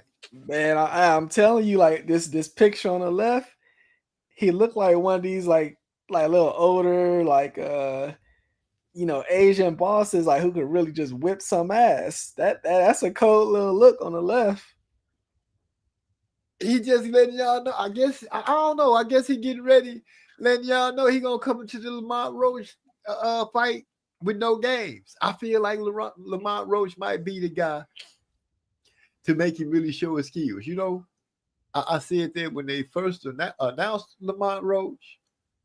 I said it when we thought it was going to happen right before 2024, and I'm saying it now. I think Lamont going to give Tank a good fight. I think Tank going to win, but I think Lamont's going to give him a good fight. I think Tank going to actually box this fight. He going to show us what it is. Man, that boy looked like Jamie Foxx when he played that Mexican dancer. Wow. Now when you look at the dude on the left, when you think about that, you do see good one, bro. He said, you see the video of Brother Abdul smoking it. See, See, yeah, so you can't come in saying that because we really don't know if he was smoking a joint. I'm telling you, I think it was one of those newfangled vape pens that these youngsters be using because we all know that nobody in their right mind would break the law and light up a full joint in the elevator. And the biggest question is, it's got to be fake. It's got to be fake because why would they leak that? Why would they put that out so the world could scrutinize Tank about smoking a joint? I think it's fake. Hey, and then this hairstyle on the right, man. That's one of them hairstyles I remember like black women having in like up until like the late 90s, early 2000s. I ain't seen that hairstyle in a minute. Now remember, I did say that he was practicing his pimping. And that, good sir, is a pimp haircut from the late 80s, maybe early 90s, when pimping was on a whole different level of pimping. You get what I'm saying, man? He's just taking it back. That's all. He's just trying to take it back and let y'all know how when he come out to the ring, it's a pimping thing. Yeah, that's crazy how AI could do that though. That's cold. Did bro say that's that bob? Back in the day, that's what the girls used to call it. They go to the hairstyle. When you going to get, girl? I'm finna go get this fresh bob. Yeah, a bob. I'm going out tonight with my baby. I'm going to get this bob, get tightened up, get my nails done and all that. Ugh. I hated going to the movies and stuff like that when we was young. I had to pay for that bob and those nails. And then I had to pay for the tickets to get into the damn movies. And popcorn and shit ain't cheap. That shit costs a lot. I'm sorry, I had a flashback.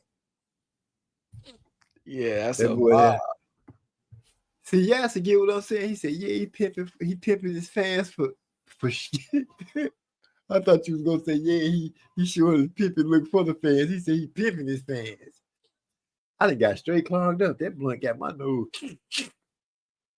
Can't hardly breathe. Anyway, anything else you wanna shoot at us?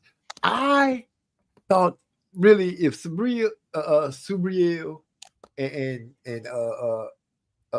Tio. Yeah. Tio turned down the fight or the fight just fell apart?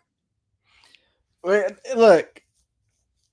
Because that was actually the last fight that I actually heard about Tio supposed to be having. I thought things was going along well till he started running his mouth like he doing, and it seemed like he don't have a fight.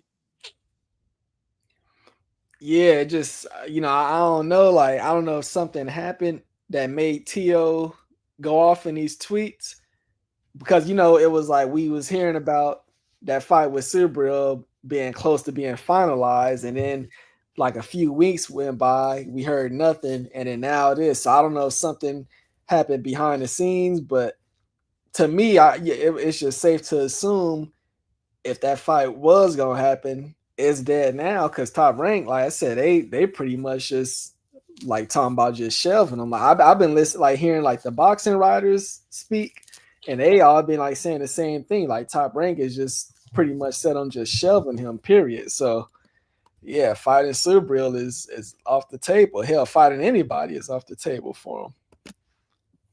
Well, that's one mess up. Yasser asking, he says, Haney really making a comeback on BLK Prime?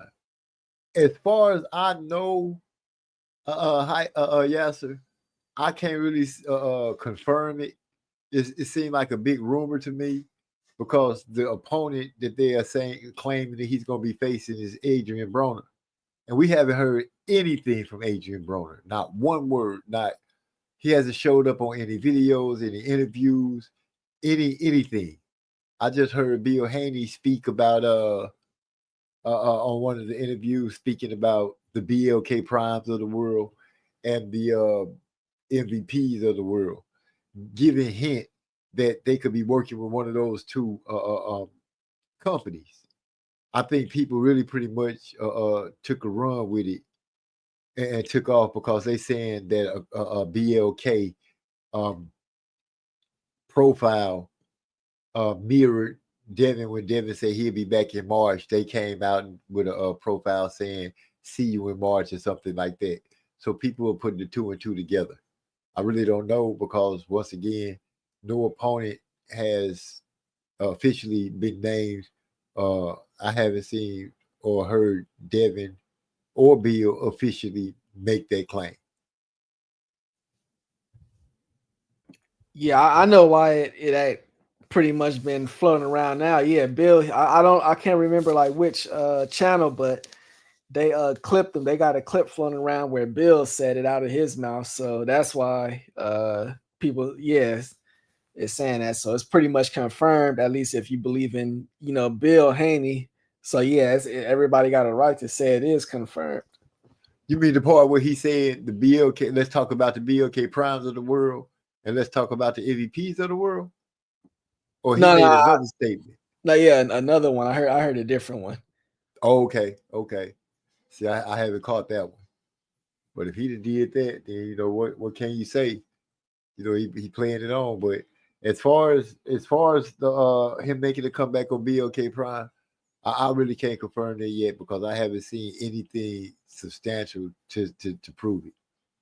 So right now, except for what Hypey just said, if it came out of Bill's mouth, I don't know. Only thing I can think of is they turned in the direction of who's going to give him the most money at this point in time in his career.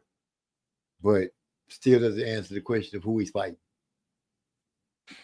Hey, and I would just like to say peace to Bill Haney and Devin and them, and his wife and Young Thug. Like, bro, like y'all making some people some good money out here right now, boy. Like y'all names combined together, y'all the algorithm. Yeah, he taking a big hit on that. Only thing I can say, like I said earlier in the video, for Devin, man, block out the noise. You got a baby mama, your wife, whatever she is. The only person gonna be able to know. Forget what people thinking about what the past was, because everybody got one. It's how they live their life after their past. And nobody seems to be trying to give her that chance to even see if she gonna do something different. They're just assuming and beating down Devin for his decisions of what he made that's gonna be in his bedroom. And it really don't have nothing to do with us, but I do see how people are making getting some hella views. I just ain't got it in me to do a man like that. You know what I'm saying? Boy, Yasser said H Money paying his bills off that one video since last month. Man, hey, that's a nigga that never had his monetization on. He turned his monetization on for these videos. That nigga getting paid. Hey, that nigga about to put a down payment on a Jaguar. That nigga getting paid. Because I'm like, dang, dude, that dude going, you just think about it. The world is in your love life. And then some strangely, the company that you would think that this leaked from, if you were suing anybody, I would be suing them because why are y'all releasing this to the world? But then again, I guess it is public record who is a criminal or assumed criminal when they locked up. The date is, a little skewed for me because it seems a little older. But man, I just couldn't imagine having the whole world in my love life like that. Making jokes about my baby's mama, making jokes about me, making jokes about the past girlfriend that I had that they claimed was loose. It's just, wow. At such a young, tender age, he going through all that. Now, if he could turn that into fight motivation where he go out there and just whoop some ass, y'all gonna be looking at something great. But the landscape is just a little too deep for old Devin. Yeah. It is all bad, boy. It's no, for Number one Devin fanboy to Devin Haney, wife / baby mother with Young Thug. You can't make this YouTube shit up. Yes, going hard in, ain't he? Well, here you might as well screen share again, man. Here, I'm gonna do it again for him. He said, "Yeah, any press is good. Press don't work like that in boxing. No, because it make you look soft. You know, remember Paulie Malignaggi, you know, he went hard when Adrian Broner was talking about taking his girl, his side piece, whatever she was. Adrian infringed on the man's toes, and Paulie was ready to fight. And that's what need to be. But see, that's the thing. It ain't no fighter aiming at it, Devin, talking about your girl. This is fans, YouTubers, stuff like that. What's this? Wow. Oh yeah. I was just playing around. This what Yasser talking about. Wow. Yeah, this what you talking about. Keep going though, MZ. I lost my thought. Any press is good for God damn. It's all those different Wow, are you kidding me? Well, hey, this nigga doing numbers. That is insane. Hey, and people actually AMZ, look, the niggas that's going in the chat that be like, hey, dude, you been talking about this for like 3 weeks. He blocking them. What he doing when he go live? He just it's like a 14-minute video of her and him crying. He just looping the video like it's like nonstop, just looping it.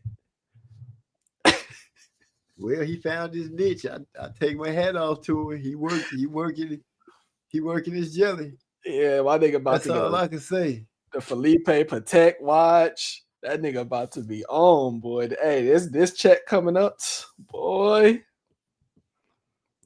Nigga. That screen is showing some deplorable behavior. That's a lot of videos. What is like 15 of them? However long it's been going on, just within 2 hours, that nigga's still on the same little template. He killing them though. Yeah, I give you that. He killing them with the views. They steady going to it. They go to show the appetite that people have of pain and affliction of other people. bruh. That's crazy. Hey, the amount of money he about to get off this check, that nigga could build a cold little studio. Oh, I can say congratulations to him. Yeah.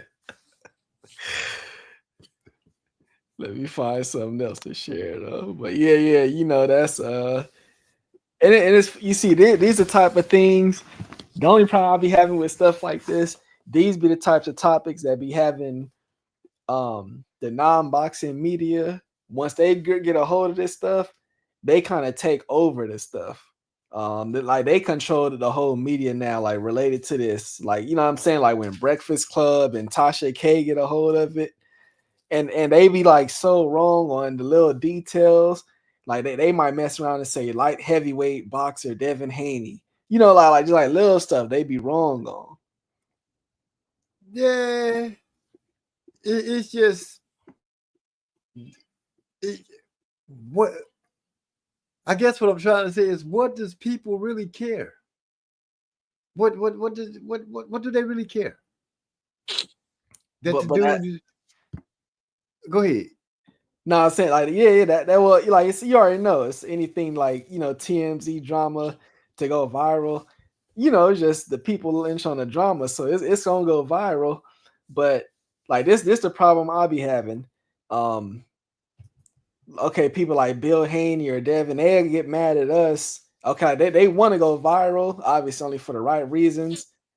But see, like, and if we just talking about like Devin Haney getting knocked down, caught with the left hook, they be getting mad at us, like the boxing fans who like be here constantly 24/7 covering this shit.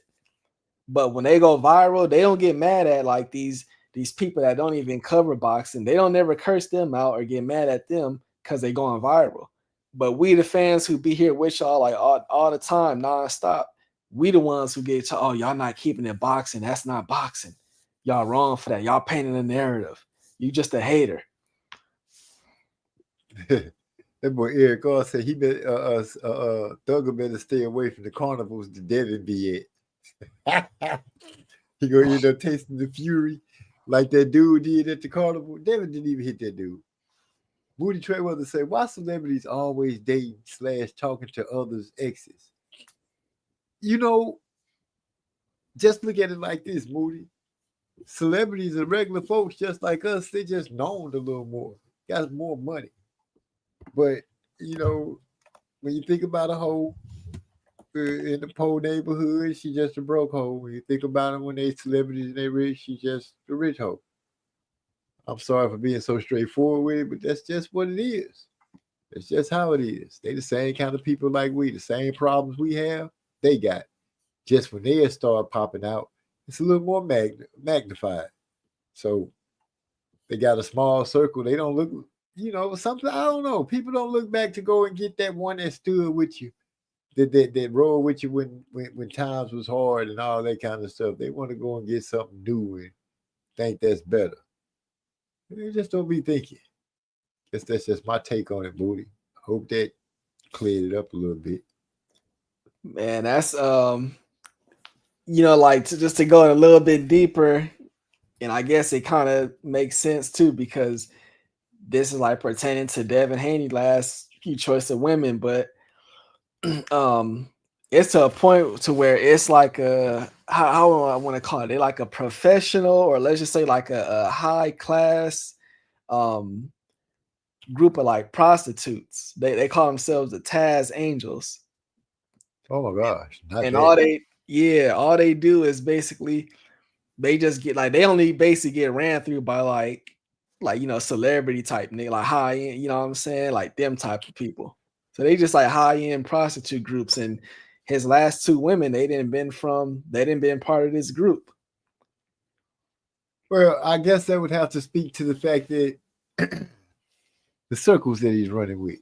You know, he's been accused of wanting to hang out in the hip hop crowd and all that. So maybe he is, you know, getting to live that life. The dude's a millionaire as a youngster. He's a kid still in most aspects of the game. And with his dad being to me, he's a dad homeboy type. You know, he sees Devin and he tries to let Devin have his freedom and do things and try not to be in too much of his business at one point, because I'm sure if he thought that Devin was in any kind of danger when it comes to these women, he'd surely pull a coattail of the son and let him know. But what I would think is Devin hanging around in those crowds, you know, he ended up getting pushed up on by one of these girls. I think he kind of greened at the situation and he get caught up. That's the only thing I could think of how he could end up running across him like that. You know, he got money, so he moving in different circles. These girls wouldn't be moving in any circle that we've seen, or a lot of cats that we mess with seen, because they just wouldn't even mess with our type if you ain't making a certain amount of money. They're not invited to those kind of, we don't go to those kind of parties.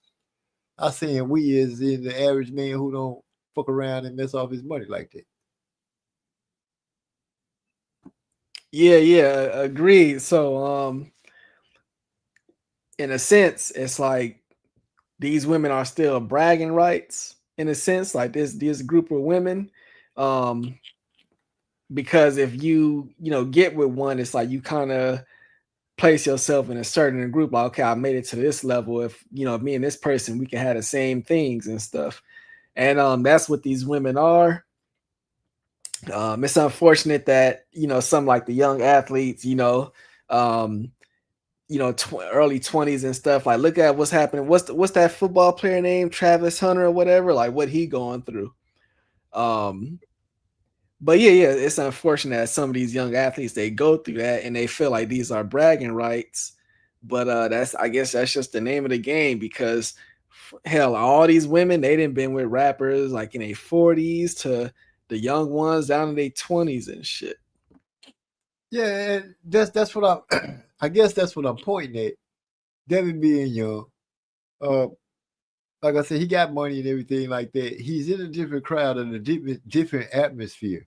What the rappers know about these girls ain't what he knows about these girls. You know what I'm saying? He's not privy to all the parties that they go to, different shows that they at, all this kind of stuff. Though that's not, a fight.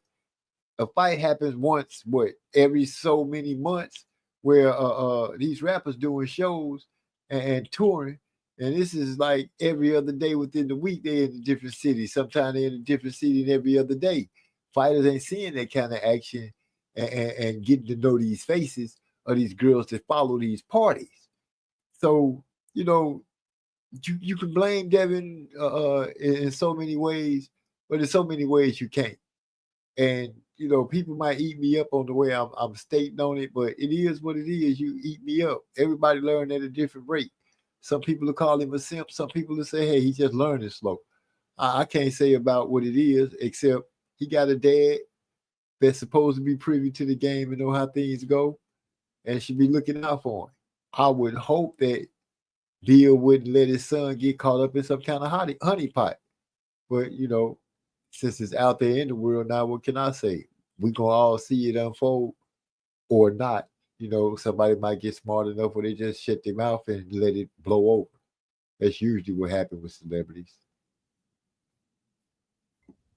Yeah. You never know how this will go. I mean, you never know. They'll stay together. From what we know right now, the young lady is due to have a baby by Devin, anytime soon. So, I'm pretty sure, this has definitely like threw a rock at their relationship as far as just public perception. But hell, maybe they could stick through it and be strong and strengthen it out. I mean, it's like she kind of got no choice. So hopefully Devin can maintain his sanity and stick with it. And hey, he just let it go through. I mean, the dude got a lot on his plate already. Yes, to say it's too late now. Brother Haney to pop the kid with her. He's tied down for 18 years. The baby is pop. She had the baby already? Oh, okay, yeah. Thanks for the correction. So I was I just was talking about that. I guess she must have had it already. So nonetheless, I mean, hey, no matter what happened with all this, the video coming out, outside noise. Yeah, like it's a couple of things they're playing it, and they play in her favor. If the video is an old video prior to her getting with Devin, then there's nothing that can be said about that except this is an old video. Now I know people saying, "Oh, she fell out of love with Thug that fast and fell in love with Devin that quick." I don't know what the affairs of the heart is. I really don't. I can't tell you what some other woman's heart did or some other man's. I just know mine and my wife's. But they got a kid that's on the way, and like I said before, people have to step back and see if she genuinely is true to Devin and wants to be with him, because the actions will show. The only thing that'll go against that is how hard will people try to dig and prove that she not living that way. Yeah, it's just it's just bad timing for the video to come out. Then it just looked bad how the media breaking it down. Like when I was listening to H Money break it down, and it's a part of the clip where she crying to him and she say, "I don't like anyone." And it put it in your mind like, damn, she don't even like Devin. Right, but see, that's the thing. That's the thing. I was privy to seeing the video when it first came out, when they had the name of that court thing on it or whatever. And I saw how he was looking at her and everything like that. And the first thing that came to my mind was, when was this video? That was the first thing, because I knew where it was going when I saw it. I knew exactly where it was going. And I was like, they finna decimate this young man. You know what I'm saying? It's not enough that he lost to Ryan Garcia. It's not enough that that people making the jokes about he couldn't get out the way of the left hook, They scorned him for suing Ryan Garcia. They scorned him for pretty much every move he made for feeling like for being cheated because Ryan popped dirty. No matter how people try to say he wasn't dirty, he popped dirty. No matter how you say he accidentally got it in the system, he popped dirty. And people scorned him for getting that loss erased off his record to a guy that popped dirty. I can understand those things and how people would think that it should be more harder. You soft for going ahead and suing this man, but the aggressiveness and the readiness to have jumped on him as soon as a slip happened, that it just haven't let up. It just hasn't let up at all. People are just being diabolical with it, and now, not it's not the fact that the dude finna have a baby, but this day and age, this generation, they don't give a fuck. They gonna still make fun of you, and dog you as much as they can, and that's just what it is. It's sad, but that's exactly what's gonna happen. MZ, like I don't know. You can tell me if you disagree or whatever, but by just all these types of Kim Kardashian prototype women, they be like Middle Eastern mixed with European. They might have like 5% black in them. I just like got a bad taste for all these women. Like as soon as I see them, it's like just run. Well, I won't shoot them in the foot like that, but what I will say is, did I put that up already? What I will say is that the way that the generation and the wave of things is going, it's falling into par. It's par for the course. They went from we've gone from girls chasing superstars. We haven't gone from that because they haven't. That's never stopped. That's always been a thing. With the boxers, we just didn't see it as much because the internet has brought the world a lot closer together. When it was just regular news and stuff like that, if Devin M was traveling around without the internet, it'd be so different. It'd be so different. So many of us wouldn't know that girl had did what she did, and he wouldn't even care. But now, because it's at the end of a phone, or somebody can hack something, or somebody will sell some footage or something that shouldn't be out. It just goes to show, if you got something that people will go deem that could go viral, you could sell your mama and get paid. Yeah, you right, MZ, because I know, I guarantee you didn't heard these stories, but at like these even like back in the 80s and stuff, at these like NBA games, we've all heard like for every team it's basically like certain women that then pretty much just like made it to like the highest level, to where after the game they're around, they know where the hotels is at, they know which lounges y'all going to after the game. These is like they're like top tier women, but they're around and they're available. So it's like shit. When whoever the away team is, when they come in the town to play, these is the women that's pretty much available, and the players make their selection, and that's that. So yeah, these women been around. Right. So only thing I can say about it is you like I said, Bill is with Devin. That's supposed to be his protector, his shield, his eyes. Bill's so readily say that he come from the streets, he know the streets. I would think that he's well equipped and on his game to make sure his son, once again, doesn't fall into a honeypot. That's the best. That's the best I could put it. Because right now, that the internet tell it, Bill ain't doing the job too well at all. His son's suffering right now, in the public eye, because of the loss, because of the girlfriend, because of the baby mama. All these things are playing. I can understand you saying that it could be good press, but I sat down and thought about it a couple of days, just toying with it, and I can't come up with the positive out of the negative in this situation at all. And you laughing at me, but I'm for real. You know, I sit down and No, because I thought I be thinking the same thing. you know, I'm trying to sit here and think. I'm like, you know, I set up thoughts like, how would Bill spin this? You know, Devin is doing the smart thing by just not saying nothing, because if he say something, oh my gosh, it's just gonna open up even more. But by him being quiet and letting PR do their job, that's great. The thing is, Bill is the PR, and it's kind of like, remember that kind of heavy set white lady that used to talk for Trump at those press conferences and stuff. Mm-hmm.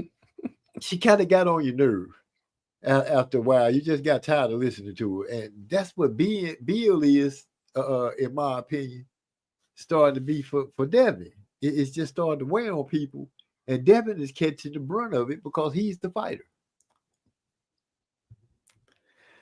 But see, for me, that's one reason. Like, even though I don't like Bill, I just love hearing him talk, because like he been like that for me. Like the way he just try to like spin everything, is to me it's entertaining just to hear. Like, I'm just laughing at him, but I'm like, damn, this nigga just funny, man. Yes, to say the only positive is God blessing him with a healthy baby. Minus that, it's all downside. Dang, Yasser woke up. So this is what happened. I guess Big E laid it down on me, but he first helped you out. He laid it down, and Yasser just pops up, and he gonna pick up the mantle and help you finish trying to build me. I'm just trying to help Devin look at the positive in this in some kind of way. In some kind of way, but I'm losing it. Yeah, nigga, stay away. Just come back to the ring and whoop somebody's ass, and all this forgiven.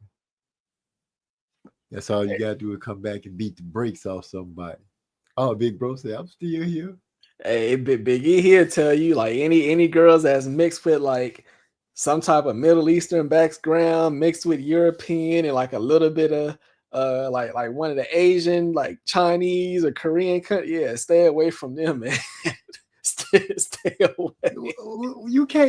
I can't say that, ladies of the world. That is not the way I look at y'all. I can't put all y'all in the same box, because you know they go. I can't. No. Just stay away from the ones that you know be hanging around in those circles, lot lizards and stuff like that.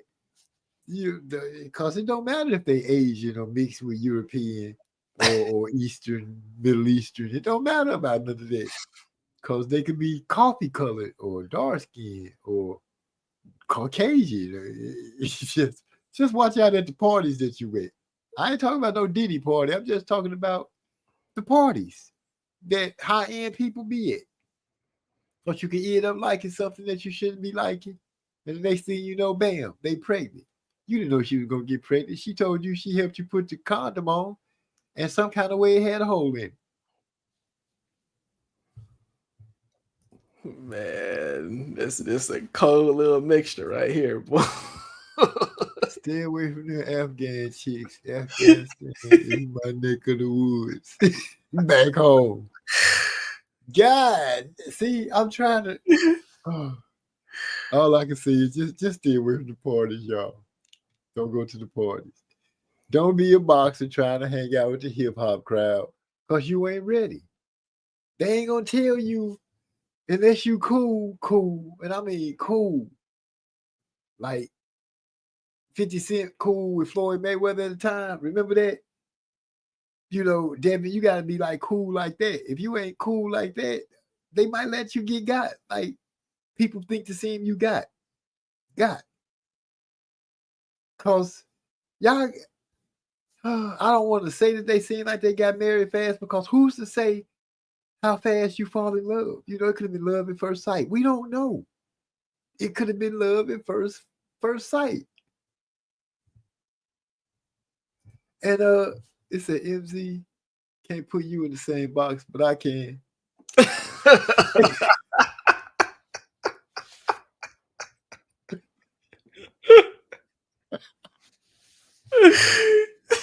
Booty Trey, whether that's a good one. He said, MZ can't put you in the same box, but fuck that. I can. Well, I don't even know how to cook. I'm trying to help the man. Why y'all won't let me help this man? Let me help him save a little bit of his pride and dignity. I've been putting up the good fight for it. Y'all, let me get a win. How's my power?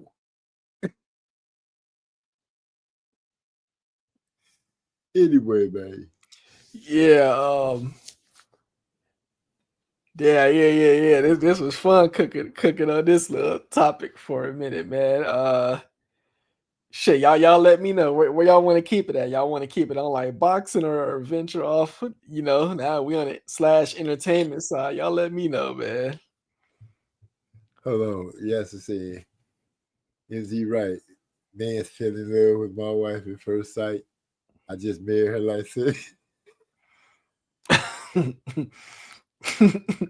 Yeah, they have to make sure. Yeah. See, that's he put in the work. He has to put in the work, you know. And Devin Young, you know, maybe the love at first sight. You're right, you know, the man fell in love at first sight. Now, because he fell in love at first sight, and it was burning so deeply within him, and he had the money, and he said, you know what? I'm only gonna live once. I might as well live life to the fullest. It's better to have loved once than to never have been loved at all, or never have loved at all. You know what I'm saying? So that's what I would say happened with Devin. Yeah, because I can't remember which fight it was, but Yasser, he definitely remember, but it was like one of them Riyadh cards from 2023. And you better not say it's a video of her with somebody else. No. It's when they got married. So that was in sometime in 23. You know, this Young Thug video came out in 22. So, you know, it must have been like a short turnaround from, you know, after. What was it in January of 2022 or more like December of 2020? Because all that. Oh yeah, all that content. Yeah. But that's what I'm saying. Like, you don't know how much time after the last, you know, interaction with Shell. You don't know if like nigga she went straight to Devin after that. You don't know if it was other people in between. Like, you know, all that stuff matter, but it's a big ass question mark. It's just at the end of the day, with this video just coming out, it don't matter what that date say on it. It's just still gonna hurt as far as and it's gonna be just that bad public perception. You know what I'm saying? It's gonna sting a little bit, true. But okay, let's break this down. If this came out, you said 22, right?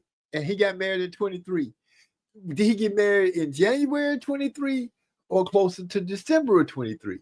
Yeah. Yeah, which one? Close to December 23? Let's just say like the second half of 23. Okay, so we're gonna say in the middle of 23 is where he got married.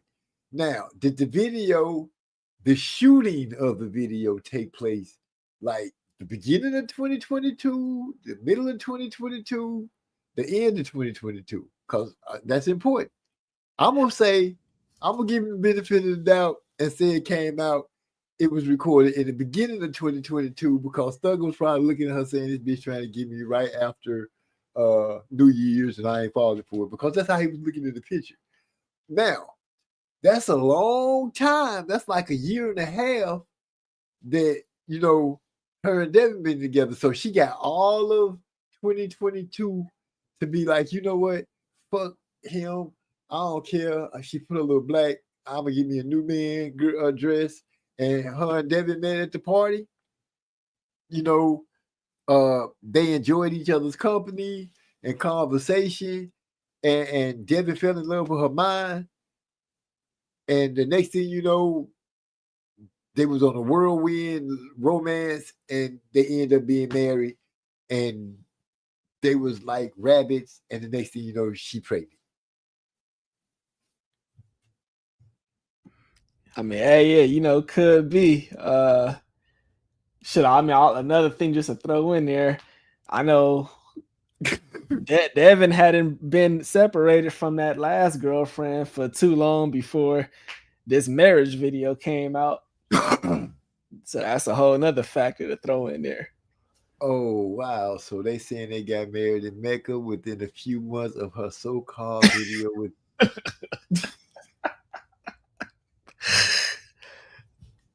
So what you saying is that? Oh well, see, that's easy to explain.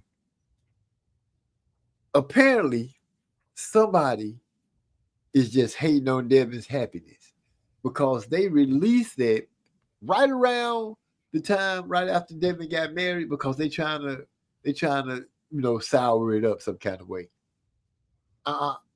This seems like a setup of the worst kind. Now we need to start looking into Devin's enemies and find out who Devin made mad. It could be a rapper that's upset that he ended up with this girl or something. Maybe Devin. I don't know. What I do know is that the show seemed fishy that right after they get married, out come this video. You misunderstanding it. They've been married since like sometime in 23. Oh, it was a secret. No, it wasn't a secret. It kind of just like went past the boxing world because it was on the same weekend as one of them Riyadh season events. Oh, okay, but yeah, that's like a secret. So he got married and he really didn't want people to know he got married because he didn't want all the blind people. No, I wouldn't even say they didn't want people to know. Like the shit was recorded. It just like went over people's heads, or like it just didn't go viral like too much. But like what the main focus we could focus on, the video came out. Let's just say like kind of sometime after Thug got released. So I think if anything to connect, it's like start with that and figure out how did he make dude mad to make the video come out.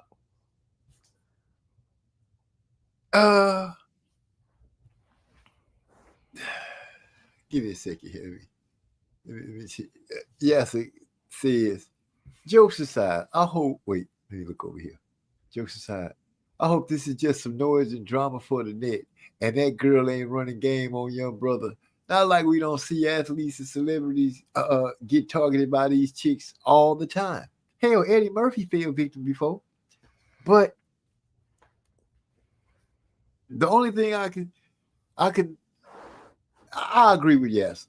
You know what I'm saying? Let's just hope it's noise and drama for the net, which I think it really is because I'm still suspicious of, it's quite suspicious. Right when he get out, the tape come out, people start really finding out that Devin is with this lady now. Prior to that, the reason it went over everybody's head because they didn't know who she was. She wasn't in the spotlight. She wasn't in the spotlight actually until somebody actually shined the spotlight on her. If they hadn't did that, she would still be under the radar.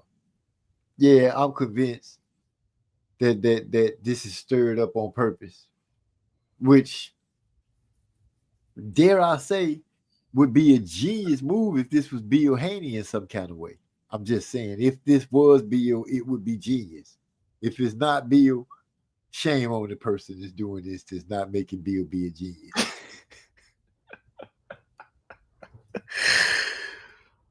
Man, it's just crazy how this stuff be working though. Like right now, I seen it's some news that this lady, man say, Haney better put everything in his mom and his dad and mom's name. Or he better pull a Puffy, huh? Everything in my mama's name. So y'all ain't gonna get nothing. And what's suspicious is they ain't even saying her name like she's Devin's wife / baby mother. They even saying her name. What is her name? That's the thing. They not saying her name, but when she made that like public statement, they saying like she would never do that to Devin. She said, I would never do that to my BD. Like she didn't say like my husband, which that is her husband. She didn't say the love of my life. I think she said BD.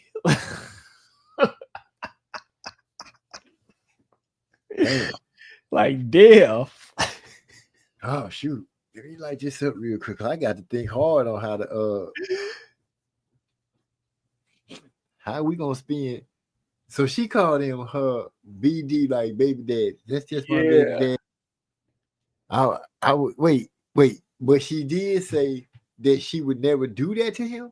Yeah. Remind me of what she said again, because like she'd never do that to him. That video came out before she was with her BD. Like that was her public statement. Some straight hood, some hood rat shit. The way that the message came across, I could see how that could be construed that way, but just because they at the glamour party, they might still have some hood in them, like you just said. The rap game today, because I'm just saying she part of that circle, the hip hop, right? Hip hop culture. They could be a little ratchet. You know what I'm saying? Everybody want a little ratchet with what's going on today. I don't want no ratchet. I don't want no ratchet nothing. Hell, I don't even want a ratchet wrench in my house. Let alone a ratchet female. But that's a whole other story. These youngsters like ratchet. That's all I'm saying. Maybe that's just her little ratchetness coming out and people taking it and run with it. Maybe he called her baby mom. I actually had a homeboy who he said to his girl, "That's my baby mama," and she would say, "Hey, baby daddy." When we were saying, that's how they would greet each other. "Hey, baby mama. Hey, baby daddy." Maybe that's what Devin got going on. Maybe that's just something that they say to each other, and it slipped out with her speaking from the heart, letting people know that she wouldn't do that to him. Well, you said it right. She got some hood in her. She didn't have a whole bunch of hood in her. So, but see, a whole bunch of hood in it.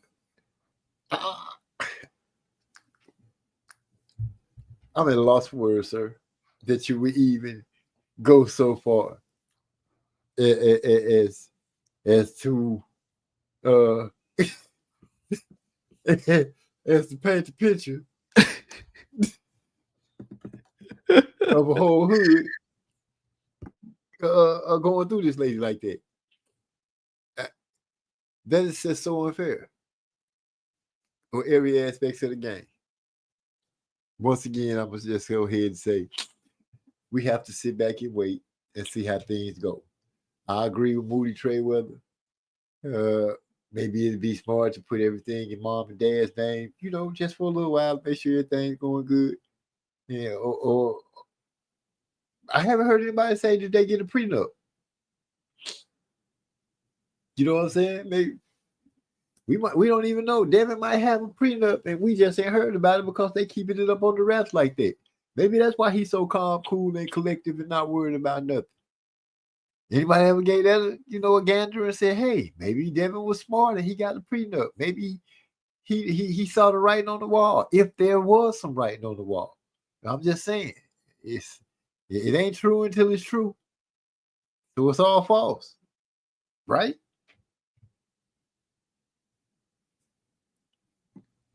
Let me see. Hey, see, Yasir. Now he said, this is like his people. He said even stay away from, like Yasir. He know what we talking about. Like Amir Khan wife, like she one of them. Stay away from women like that. Faria, McDo. Stay away from them women. All I can say is about that is somewhere along the line, the dudes I think they let their eyes speak to them more than they let their mind and the sense of the relationship and learning the person speak to them. And they move too fast. And that's what happens when you move too fast. You end up with something that you might have to mold a little longer. Question is, it just has to be a question. I'm just going to hypothetically throw this out there. I keep saying we don't know if this is going to turn out to be toxic for Devin or not. It seems like I'm the only person that's saying, let's give this girl a chance for Devin. And they probably said MZ probably wouldn't give her a chance for himself. No, I wouldn't. I wouldn't give her a chance for me because we wouldn't be in this situation with her because I would know better. This is just go and get married off the whim like that. And I can say that because I've been with my woman since we was kids. So I look at shit different. All I'm trying to give Devin is the benefit of the doubt, some hope. Oh, wait, they ain't got married. They just done the Islamic ceremony. Ah. So he don't owe her no money if they fall up. Well, it depends on where they at. Do they have that rule in California? And how you say the nikah? The courts don't recognize that as a legal binding wedding in the West. So what you're saying is they are what's the word I'm looking for? I'm gonna think it's gonna hit me in a minute. They common law. That's what you're saying. They common law. Have they been together that long? I know in Texas, after so many months, I think half a year to a year, you become common law married, which is kind of like a forced marriage. That if she really want to be or he really want to be a butthole about it, they could divorce you and take some of your stuff, even though y'all didn't go and do the pledge and stand in front of a judge and all that. So does California recognize that common law marriage thing? Or is this just going to be like a long-term girlfriend, boyfriend thing, and then y'all get married? Like, yeah. Probably married where the United States recognizes. Because I know B&M ain't going to try to play that, oh, we married under the Muslim law and that's that. Because if they get a divorce and she take it to court, it would be hell if the court say, you know what, since y'all played that game, she get half. Never can say what could happen in America. Yeah, it's probably, so many factors into that as well. Like shit, who knows? But like you were saying, hopefully it don't even come to that. Hopefully they just take this hit and stick together, and that's that. But Moody Trey was there trying to give Devin no break. He say, laughing out loud, MZ, you been with your woman since y'all were kids. Devin messing around with celebrities passed around. Hell yeah. So what you saying is he got a girl they been playing hot potato with. Hey, like, you know what I'm saying? How like you be like wanting like, somebody to catch a college degree or something. That's like the type of men that they've been with. That's like a college degree for them. It's like something they put on their resume.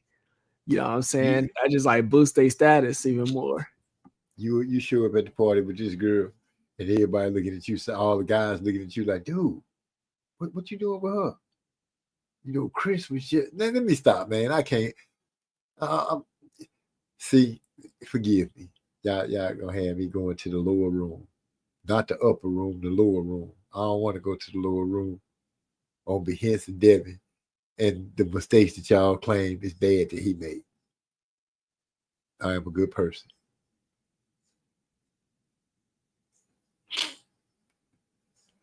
$217.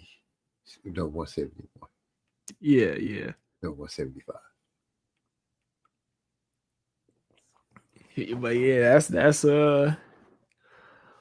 I don't know, man. Hey, you know what I'm saying? We'll let TMZ and Breakfast Club break down all the specifics with this whole BS. Y'all been hard on everybody. Y'all been hard on Tank. Y'all been hard on y'all. They got on Tank for his hair. Say he was the last samurai. Say he was Jamie Foxx playing that karate dude. There's been all kind of stuff going on tonight. I had a good laugh tonight. I tried to get Devin a little bit out the hole, but y'all just refused to let that happen. But let me just say, if Devin come back and kick somebody's ass up to their shoulders, y'all gonna give him a pass, or is it gonna be still hard on Devin? I'm talking to y'all. Yeah, hey, Devin, come back. Get you a win. Whip some ass. Hell, maybe take one of these rappers, take one of their girls, or you know what I'm saying, go get you. No, like don't do that. Don't do that. girlfriend. Don't do that. Don't go try and take somebody's girlfriend. Don't cause Hey, nowadays go hit Sexy Red, Devin. Go get Sexy Red, man. I thought she was kicking it with Drake. Shit, go get her. Go get her. Yasser say we will all give him a pass when he whoops Ryan's ass. You know what? It's not like Devin can't whoop Ryan's ass, because the ass whooping that he took just burned so deeply in people's minds that it looked like he can't whoop Ryan's ass. But I believe that he can pull it off. I think he can go out there and make Ryan be like, you know what? Let him, as Trey X said, let him go ahead and get the confidence build up under his belt. Go out there and beat the brakes off that person. Then move him toward get back with Ryan. I ain't gonna never say that he shouldn't get back with Ryan, but I ain't gonna say that the moves that he made that everybody deemed was just horrible moves were the wrong moves. I'm gonna just say that he needs to come back and whoop somebody's ass. He said, hit up Mariah the scientist. Now, after all that trolling Ryan done, he needs to whoop his ass. Yeah, he got to do that. He got to do that. He got to get Ryan for the baby picture face that they had put on the baby's body. He had Devin's face on it, called him his son. Oh, that one was cold. That was cold. Yeah, it looked so insulting. So real. That's some good ass AI. Yeah, he got out with that. So yeah, Devin do got to come back and put paws all over Ryan. Put paws all over. Hey, I saw Lala talking about he said she kicking it with everyone, MZ. Dang. What's up? What's up, Hyphy? Yeah, I'm gonna say my piece, get up out of here. But yeah, I mean, we didn't kind of been on Devin for like the last hour. So I mean, it is what it is. Y'all be seeing like the type of jokes we be cracking behind the scenes in Discord and all that. It is what it is. Even if we shut up, more jokes is gonna fly. Like the young brother who used the same template for Devin. Hey, you never know when he gonna stop. So it is what it is. It's gonna continue. Hey, you gotta have some thick skin when you lock yourself up with somebody, and public perception could be a mother. So it is what it is. But I hope them boys got some thick skin, because they got to deal with everything that's gonna come with that. But shit, I get with y'all like another time. I catch everybody behind the scenes and what other new like comments that come about with this boxing stuff. We'll get up on it. We'll be back next week. You know what I'm saying? Without a doubt. I appreciate you stopping through and kicking it with me. Thinking and speaking of thick skin. Before I bounce, I'm gonna say this. At this time and point in this world, you got to have thick skin regardless of what it is. Being a rapper, being a boxer, a basketball player, football player. Dang, what that young man going through with his girl is ridiculous. It's just something always popping off. You got to just be ready for it. You know what I'm saying? You don't even have to be popular now. You could just be an unlucky soul that come across one of these platforms on YouTube or Twitter or Instagram, and pretty much get your life drugged from end to end. With that being said, y'all have a good one. I'm glad 2025 is here. I'm ready to see the great fights, good fights, massive fights, as they like to see across the pond. And with that being said, I'm out.